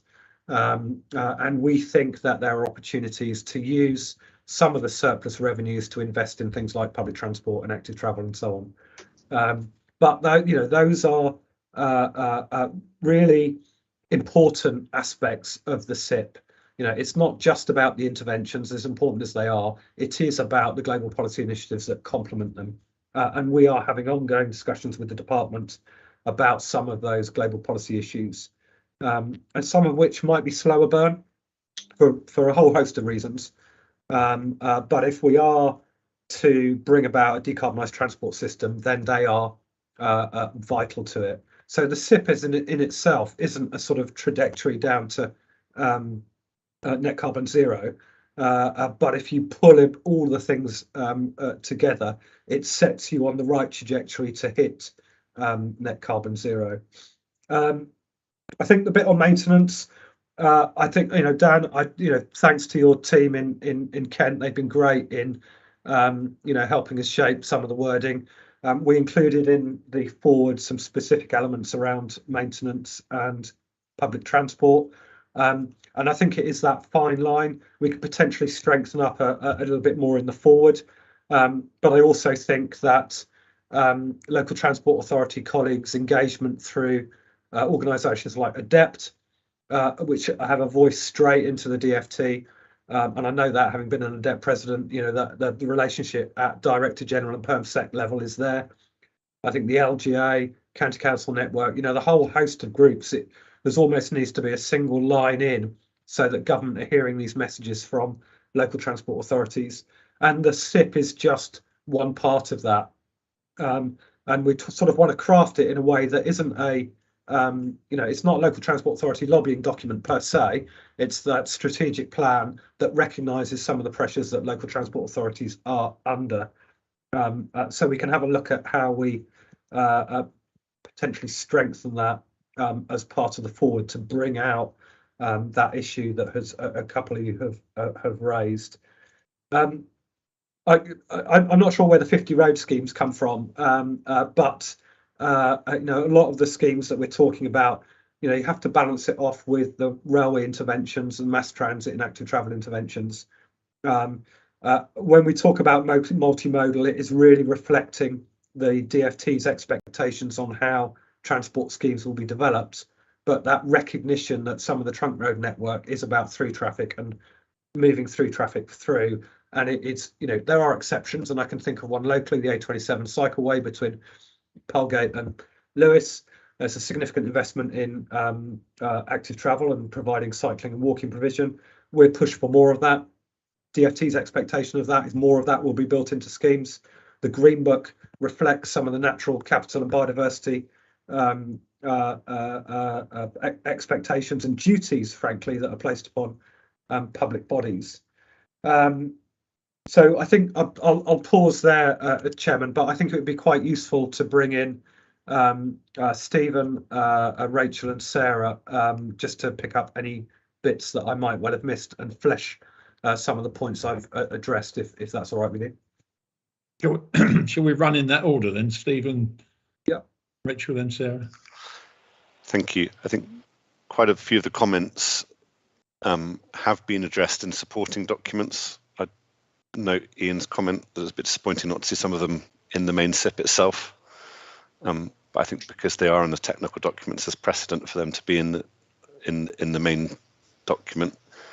I'd echo what Rupert said about net zero carbon. Obviously, across the 16 transport authorities, there is a range of 2030, 2040, 2050, and it's a combination of both the organisation, the authority's own emissions, and those within its geographical boundary. So 2050 at the latest is the only phraseology that incorporates the targets that have been ratified, if you like, by the authorities. And if people haven't seen the pathways work, I have presented it at previous boards, but it does identify a pathway to net zero and what is required, and it is well beyond just what can be contained within a SIP. But I think TFSE has pioneered this work. So maybe if everyone's familiar with what's in that, it gives a sense of exactly what's required. And the requirements on not just TFSE as an organisation, but local authorities, the private sector, central government, planning authorities, etc. On some of Councillor Lloyd's comments, again, there is a strategic active travel and micro mobility thematic plan, and perhaps things could be brought forward into the main SIP, but it of course recognises the importance of gear change and active travel England, and the commitment within gear change for all major infrastructure projects to need to comply with LTN 120. Again, that talks to Councillor Page's point about the quality or the standards we set for highways intervention, so that they are truly multimodal where appropriate. And again, that could be brought forward into the main SIP document. But I think all of those commitments that you desire and require do exist in the body of work within the SIP and the documents that support it. Thank you, Stephen. Rachel? Thank you, Chair. I think Rupert and Stephen have covered a lot of the points already, but just to reiterate on a couple of areas. In terms of the summary of changes, we'll be happy to produce something that board members can use as they take it through their local authority processes, and we'll get that turned around relatively quickly for everybody to receive. And I think the other point is just around the narrative point in terms of the chase forward, and the fact that that can be reviewed right up until submission in March. But when we do submit it to DFT, we will also be doing quite a strong covering letter, which can pick up on some of these points as well, and we can address it in the covering points, the need for steadying the networks, ensuring that the funding from the SIP is seen as above and beyond what local authorities already receive. So we can do some of that through the covering letter as well. Thank you. Sarah, do you have anything to add? Nothing further to add. No, it's all been covered. Thank you. Tony, you wanted to come back? I think his hand's been Yeah, up for a thank while. you. No, his hand hasn't. It's just gone up. It was actually on the 2050 point. Keith, I think it would help those of us who have got earlier targets for good reasons because of where we are. It would help us if the document acknowledged the diversity within the region. And you're quite right. I mean, the circumstances and the geography and demographics of your area make it harder. I wouldn't argue with that. Whether it could be done before 2050, we could have a debate about. But I think it would be helpful if this document acknowledged that there are areas within TFSE that, particularly on the transport front, have set more ambitious targets because they're in a stronger place. Yep. And Brighton and Reading are two good examples. Therefore, some recognition of that. Otherwise, if this goes in its current form back to my authority, there will be some colleagues who will say that I've signed up for two different targets. So when he's away from Reading, he's quite happy with 2050. When he's down here, it's all 2030. So I think a paragraph that recognised that diversity within the region, and hence the different targets would certainly be helpful. It doesn't compromise your position or mine, but I think recognises the reality of delivery within such a diverse region. I'm sure we can look at that. Thanks, Tony. Ian. Thank you, Keith. I was heartened by Stephen's comments, saying that he felt that as the points we'd raised had been incorporated in the ISA, they might well be translated to the main body of the SIP. And I think this is a matter of managing perceptions. I mean, clearly environmental issues are something that is concerned a large body of the respondents to this document. And it's clearly at the heart of the document as well in terms of its aspirations. So I just think making these issues a little more explicit in the body of the document rather than being seen as a technical mitigation measure added on in an appendix, I think gets a clearer message across. And I take Rupert's point about the statutory responsibilities, but I suppose what I'm looking for here is a message coming from TFSE that the interventions or projects that are going to be taking place over the next 20 or 30 years or so offer opportunities for genuine environmental enhancement, rather than them simply being seen as a bundle of highway schemes with active travel bolted on. But they actually, there are opportunities here, for example, to contribute to a green infrastructure network throughout the southeast by building environmental improvement and enhancement into highway schemes, for example. And that, I'm not sure if that message comes across clearly, although it's obviously implicit in the document and its supporting appendices. So I'm looking for it to take a higher level, I suppose, and I think that would not only help TFSE but also give comfort to a lot of people who are at the moment rather concerned about the content. Two quick points here. And the first is that we started this out with improvements can't be at any cost, and especially environmental cost. That's what's driven us and continues to drive us. Secondly, I just remind you all, one of the first things we did was do the benchmarking on the status quo.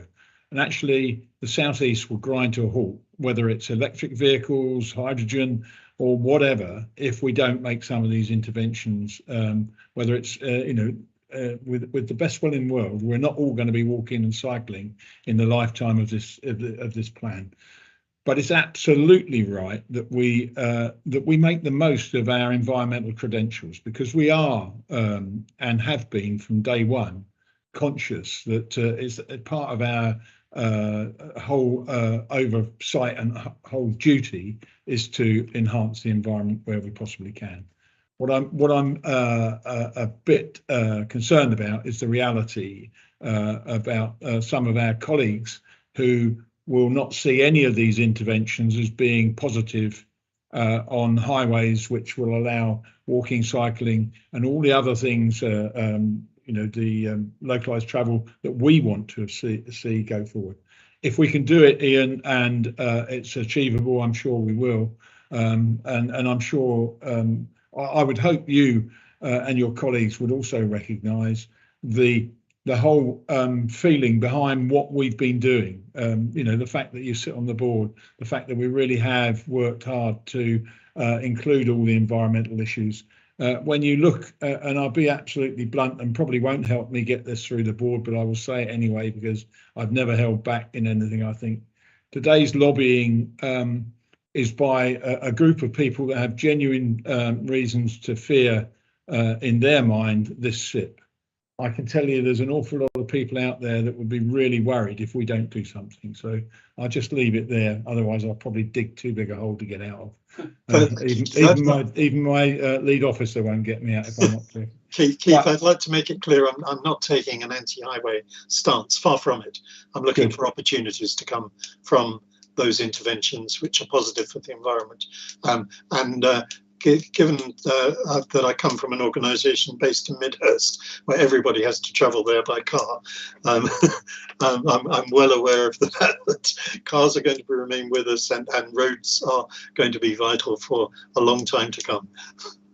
Excellent, and I'm sure we can accommodate both of our views. So we'll see where that one goes. Rupert, do you want to finally clear this up before I get? Thank you, Chairman. So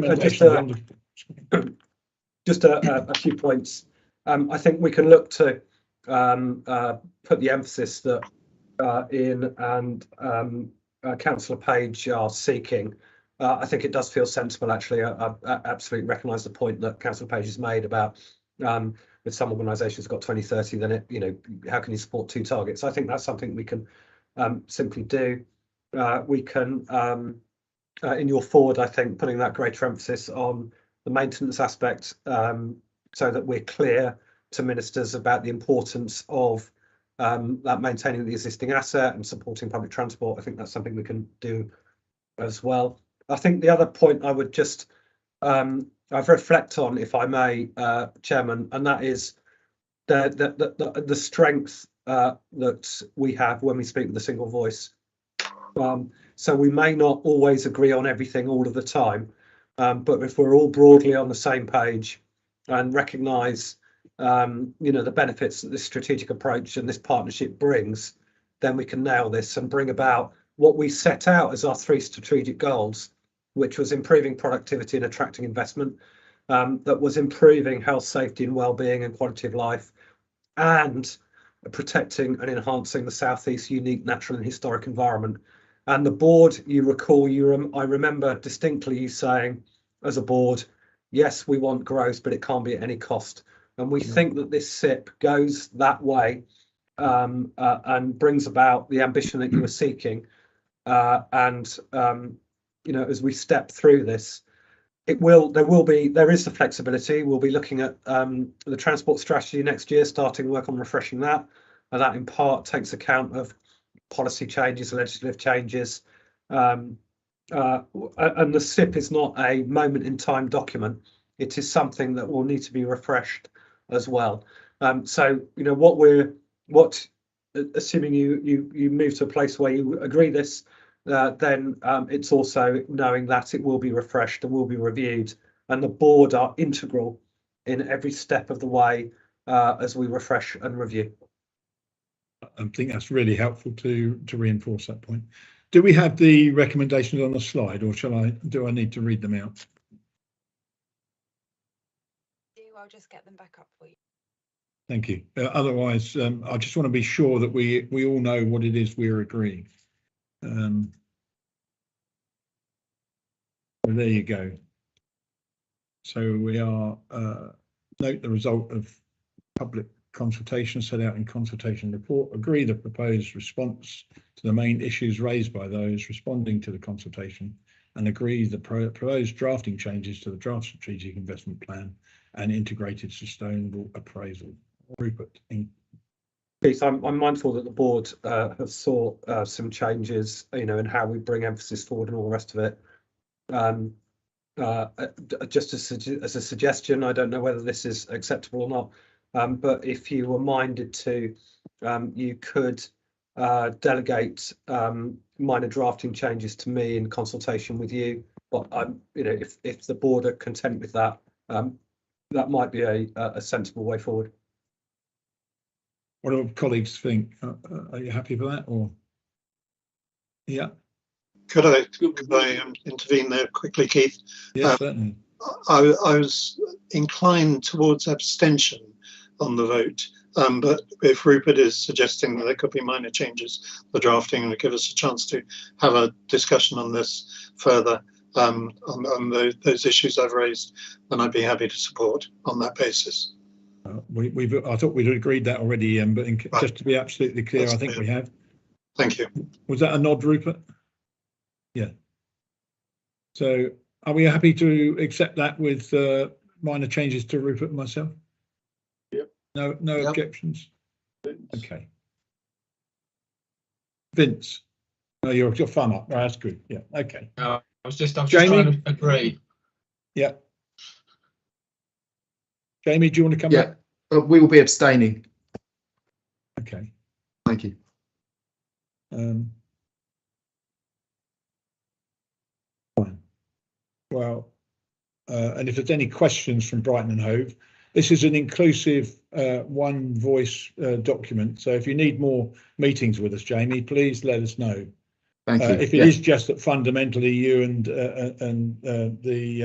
your group aren't going to support it, then that's fine. But if there's any questions, the team remain open to conversations, and I think your colleagues know that. Thank you.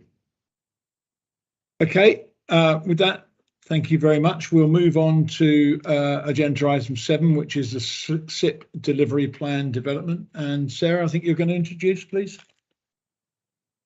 Thank you, Chair. Yes, that's fine. This is just quite a short item. The main purpose is to introduce these concepts to the board. Further detail on all of the things I'm going to talk about will be presented to the board at the January meeting. So this is a warm-up act, if you like. So the purpose of this paper is to introduce some work that will need to be undertaken in order to start looking forward towards the delivery of the schemes and interventions that are within the SIP. So first of all, around a delivery action plan. The SIP itself, as we're all aware, contains over 280 different scheme and policy interventions, and they will need to come forward over the next 28 years towards 2050. Obviously, delivery of this plan of interventions can't all happen at once. It needs to be sequenced, it needs to be worked together, and it will also, most importantly, require a number of different delivery partners, national agencies and local transport authorities to work together in order to deliver those schemes. And those exact requirements are going to vary from scheme to scheme, depending on who it is that's actually taking it forward. So it's just to make the board aware that work is underway to produce a delivery action plan for the strategic investment plan. It will build upon the work that was undertaken through the area studies and really seek to get under the hood, I suppose, of all the different interventions, looking at who is going to be bringing them forward, when they will need to be brought forward, and what resources, both in terms of tools and personnel and funding, will be needed to do that. So this work is underway at the moment, and a further update will be provided in January. Linked to this is the development of an analytical framework. So we've mentioned quite a few times already today that regardless of a scheme's inclusion within the strategic investment plan, each individual scheme will need its own business plan in order to demonstrate that it does stack up. In order to produce those business plans, there's a number of analysis that has to be undertaken, and we need an analytical framework, the tools to actually undertake that technical analysis. So looking at what schemes that are being delivered, particularly in the short term, we're also working with our constituent authorities, with the other subnational transport bodies, to understand those analytical tools that will be required, to understand what currently exists, what TFSE should develop, and in developing it, how we can go about that, making sure it brings maximum benefit to our local partners, our local transport authorities, and also the wider STB family as well. So we're currently working on a small piece of work which will produce a route map for the delivery development rather of an analytical framework, with a particular focus on the next 3 years. Again, there'll be a further update available in the January meeting. Lastly, work on the development of a monitoring and evaluation plan for TFSE. And I think, as we have the strategic investment plan now, but moving forwards, it's really important that we're able to demonstrate, what difference that is actually making, both in terms of, how the schemes are being delivered, how they're progressing, but also what the outcomes are. The SIP is very much focused around some really big outcomes that we want to see for the region, and how we can demonstrate that what we're doing is making a difference. The challenge, of course, here is that transport is only part of the equation in making that big difference. So there are other actors being in the frame as well.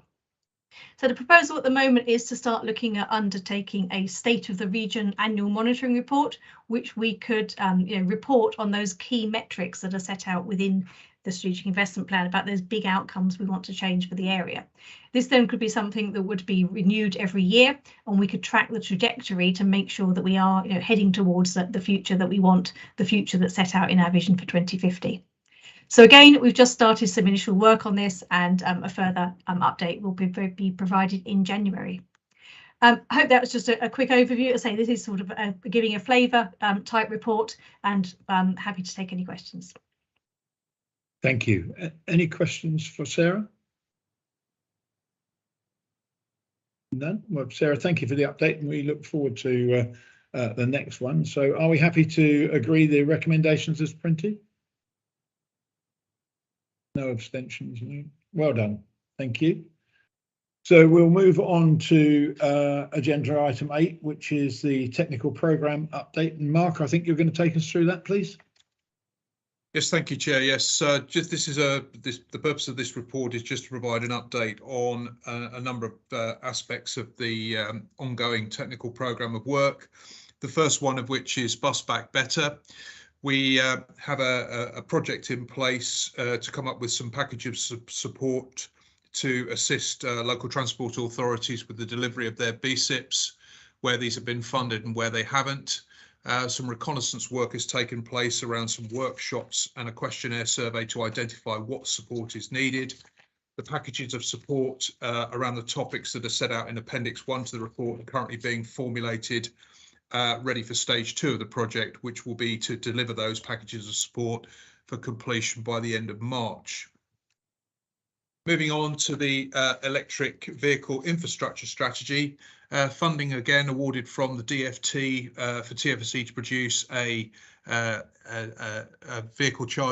electric vehicle charging infrastructure strategy for the region, building on the good work that's already going on in a number of constituent authorities, looking to identify the overall demand across the region and potential outline locations for the installation of further charging points.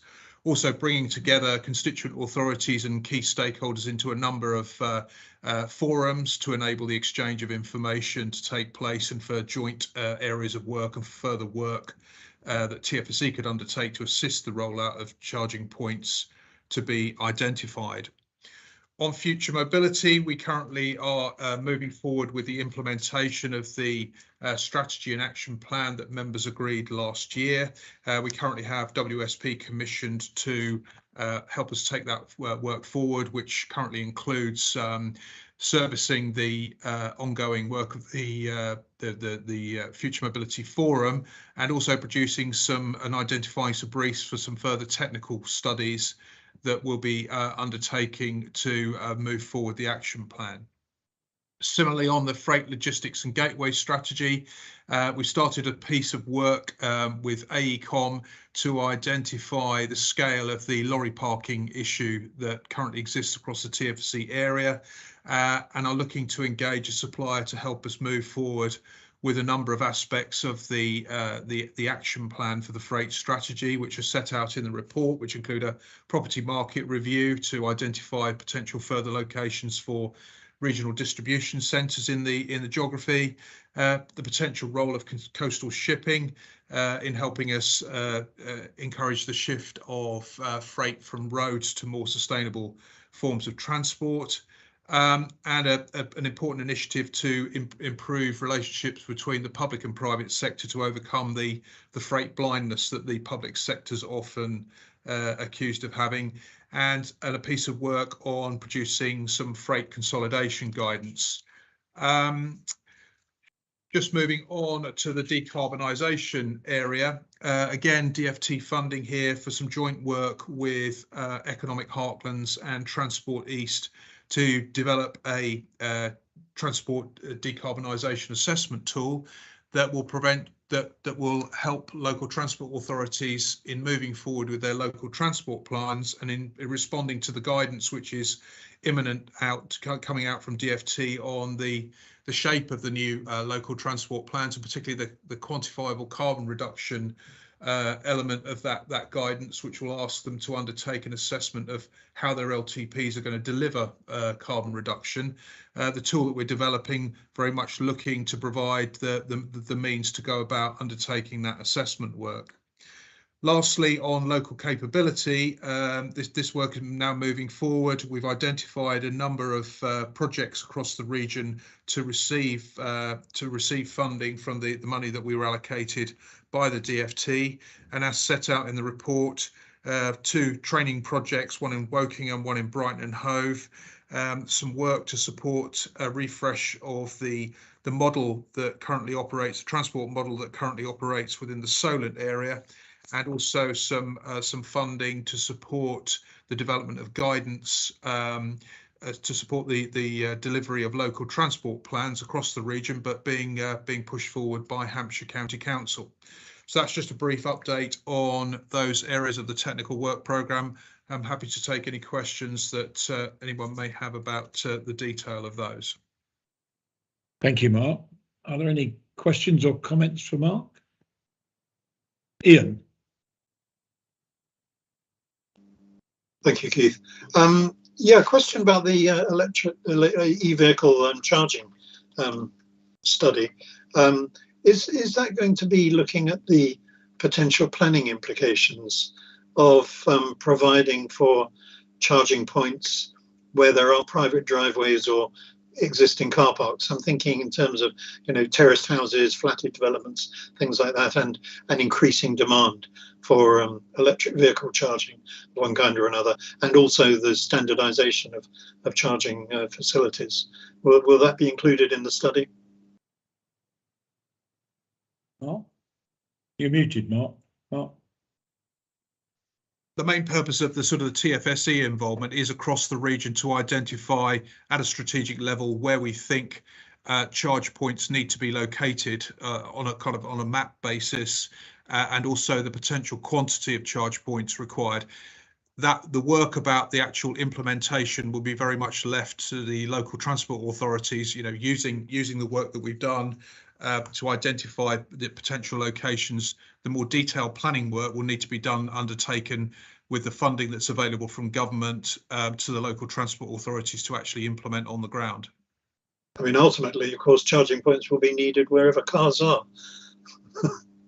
Yes, that's the case. I think at this very much at this stage of the work, it's trying to, with the uncertainties about the uptake of electric vehicles, it's very much trying to come up with some forecasts about the quantity and the locations. And obviously, as we get more, increased uptake, I think we'll get greater visibility of exactly what is required where. But very much this work on EV infrastructure charging is at a very early stage, and further a lot more data needs to be collected as the rollout progresses to help us be a bit more, give a bit more certainty that to the forecasts that we're currently trying to develop. Thank you, Mark. Jeff? It was a quickie. Mark, this is a very interesting set of programme and progress update. So I'd very much like to invite you to join the next Transport Forum meeting on December the 20th and go give us a little bit more time to debate some of these things with you. It'd be very useful if you can fit it in. Yeah, more than happy to do that. Thank you. Thank you.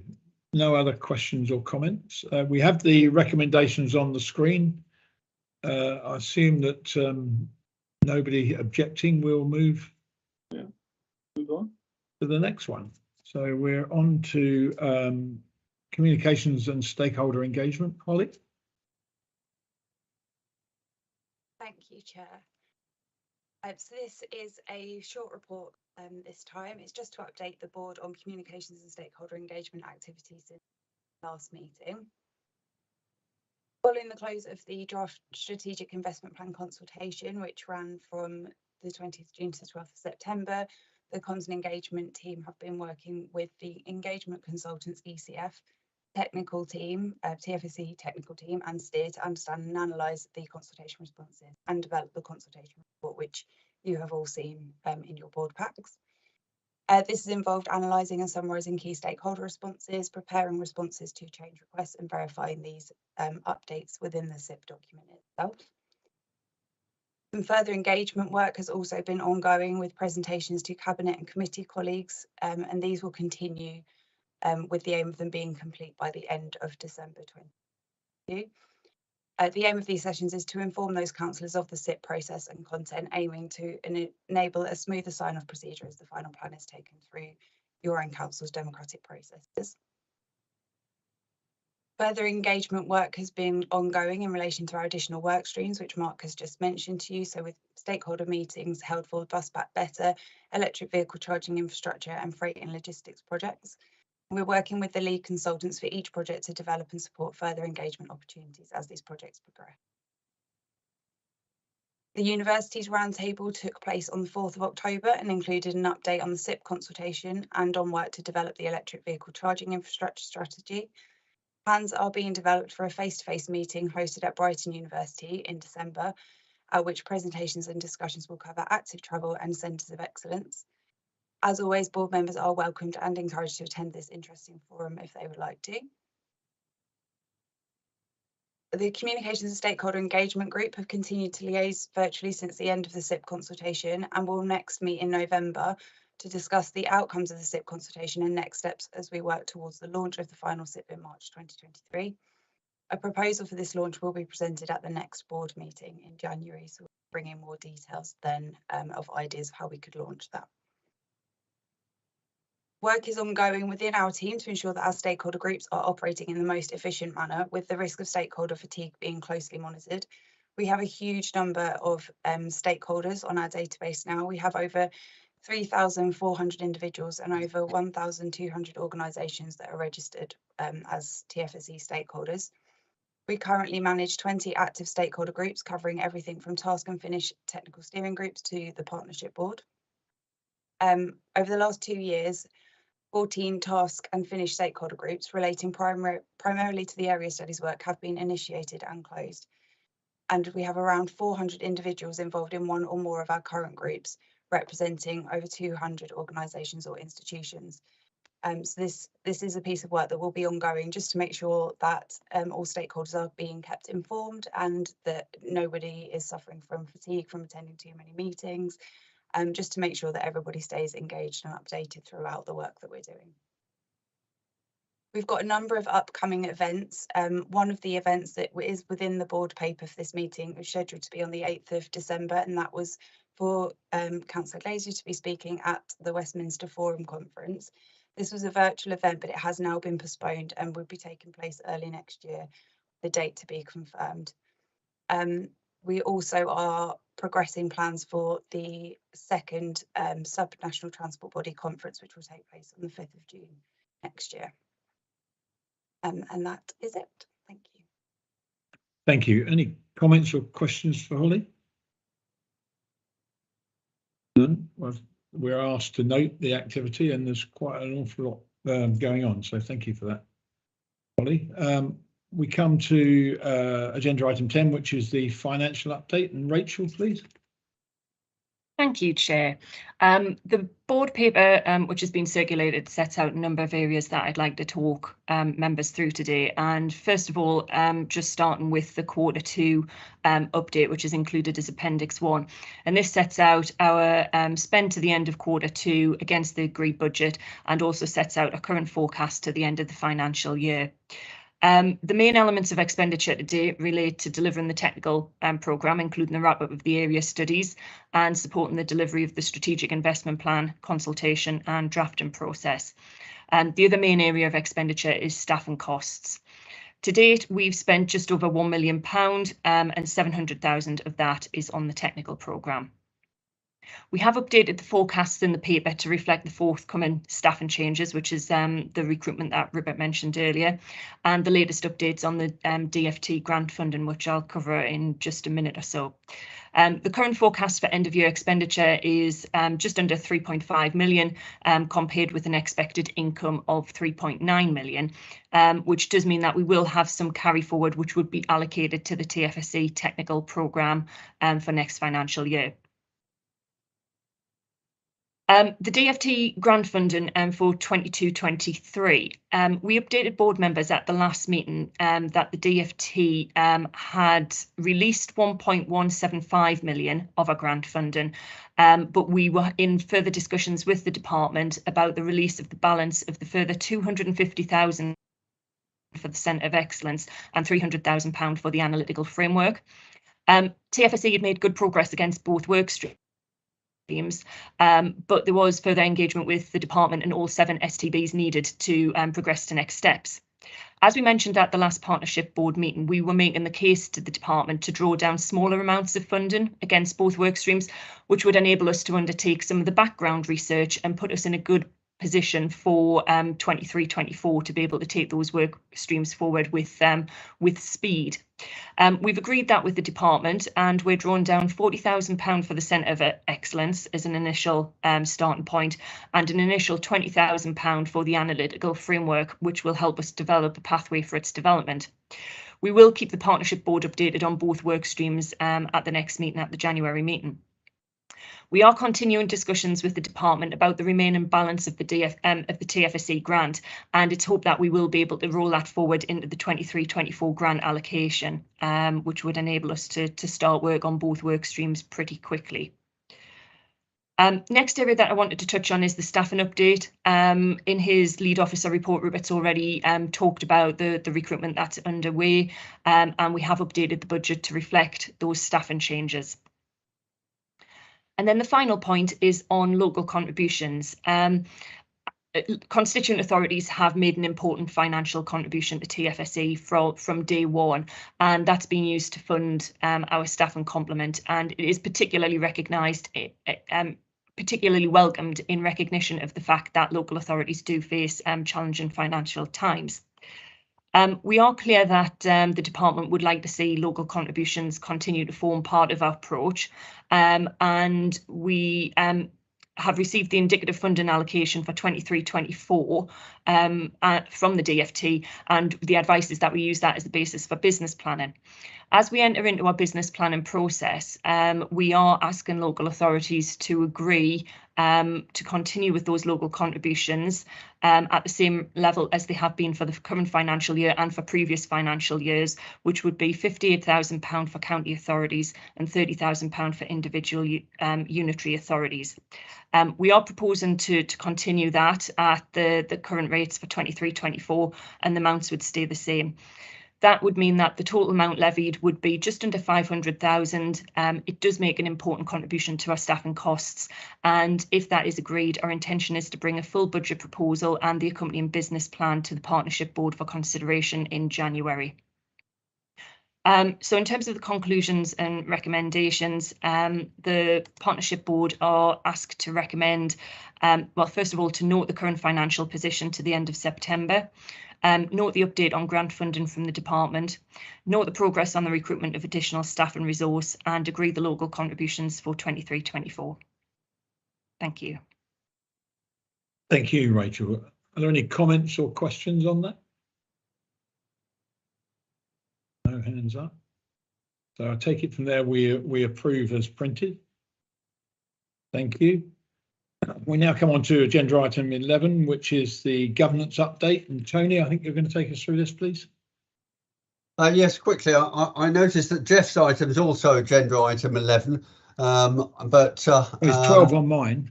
No, on the paper that was circulated last week. But we won't quibble about one number. Jeff, I'm sure, will be patient. Chair, 3 quick points. Just picking up on the minutes and the governance update we had at the previous meeting on page 16. TFSE have been working with the accountable body legal team, that's East Sussex's, to incorporate the minor changes to the constitution suggested at the last meeting of the board, and the revised constitution, I am advised, will be made available on the TFSE website. That's the first point.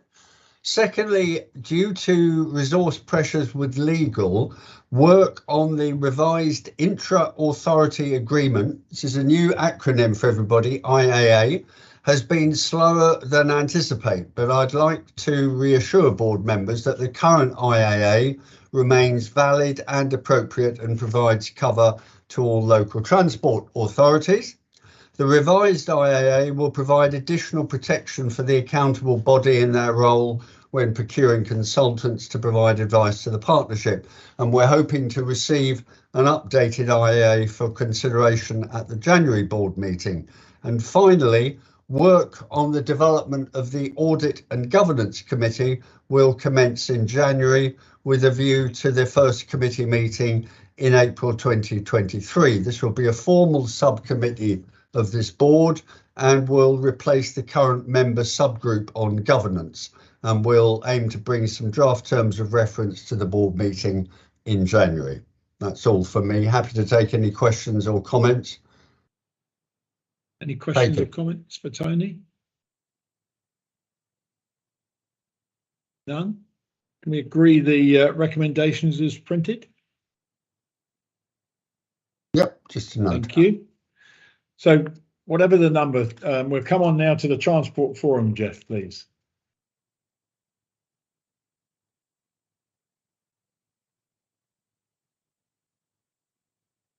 Jeff, you're on mute. Beginner's error.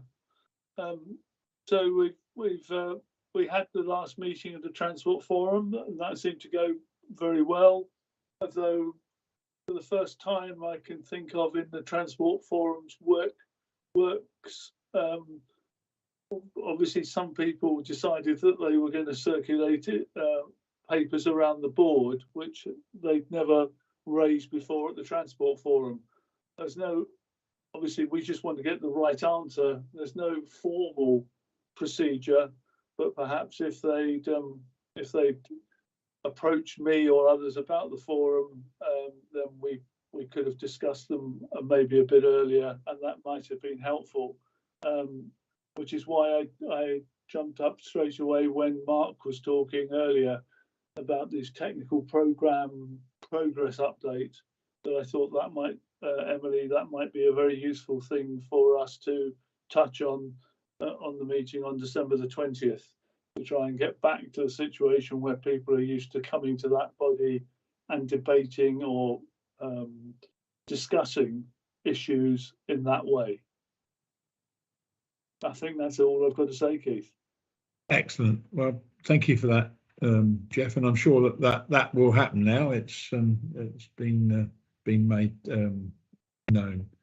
Are there any other questions or comments for Jeff? Well, as always, I was just making sure Andy wasn't going to get his own back while I was giving me a I wouldn't do that, Jeff. I wouldn't do that. Again, thank you, and again, thanks to Tony for the work you do leading these. So we'll agree the recommendations as printed. Excellent, thank you. So it comes to any other business. Is there any other business that anyone wants to raise today? None? Well, can I thank you? It's been a really useful afternoon. I think that there's an awful lot of work gone into this SIP. The points that have been raised will enhance and make it better. Let's keep that going. At the end of the day, there is a limited time, but you know, I'd much rather we get our concerns and thoughts out there than sitting and harbouring them. So again, thank you for your openness and your contributions today.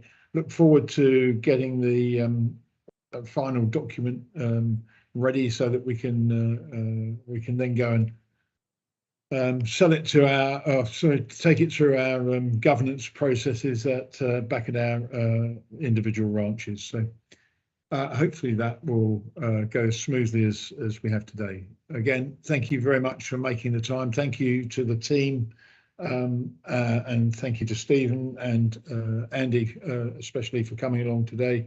And look forward to catching up with all of you on Monday, the 23rd of January at 1 o'clock, which is our next board meeting. Thank you all very much indeed. Thank you, Chair. Thank you. Cheers. Well chaired, Keith. Thank Bye. you. Bye. Thanks, everyone. Thank you. Bye. Bye-bye.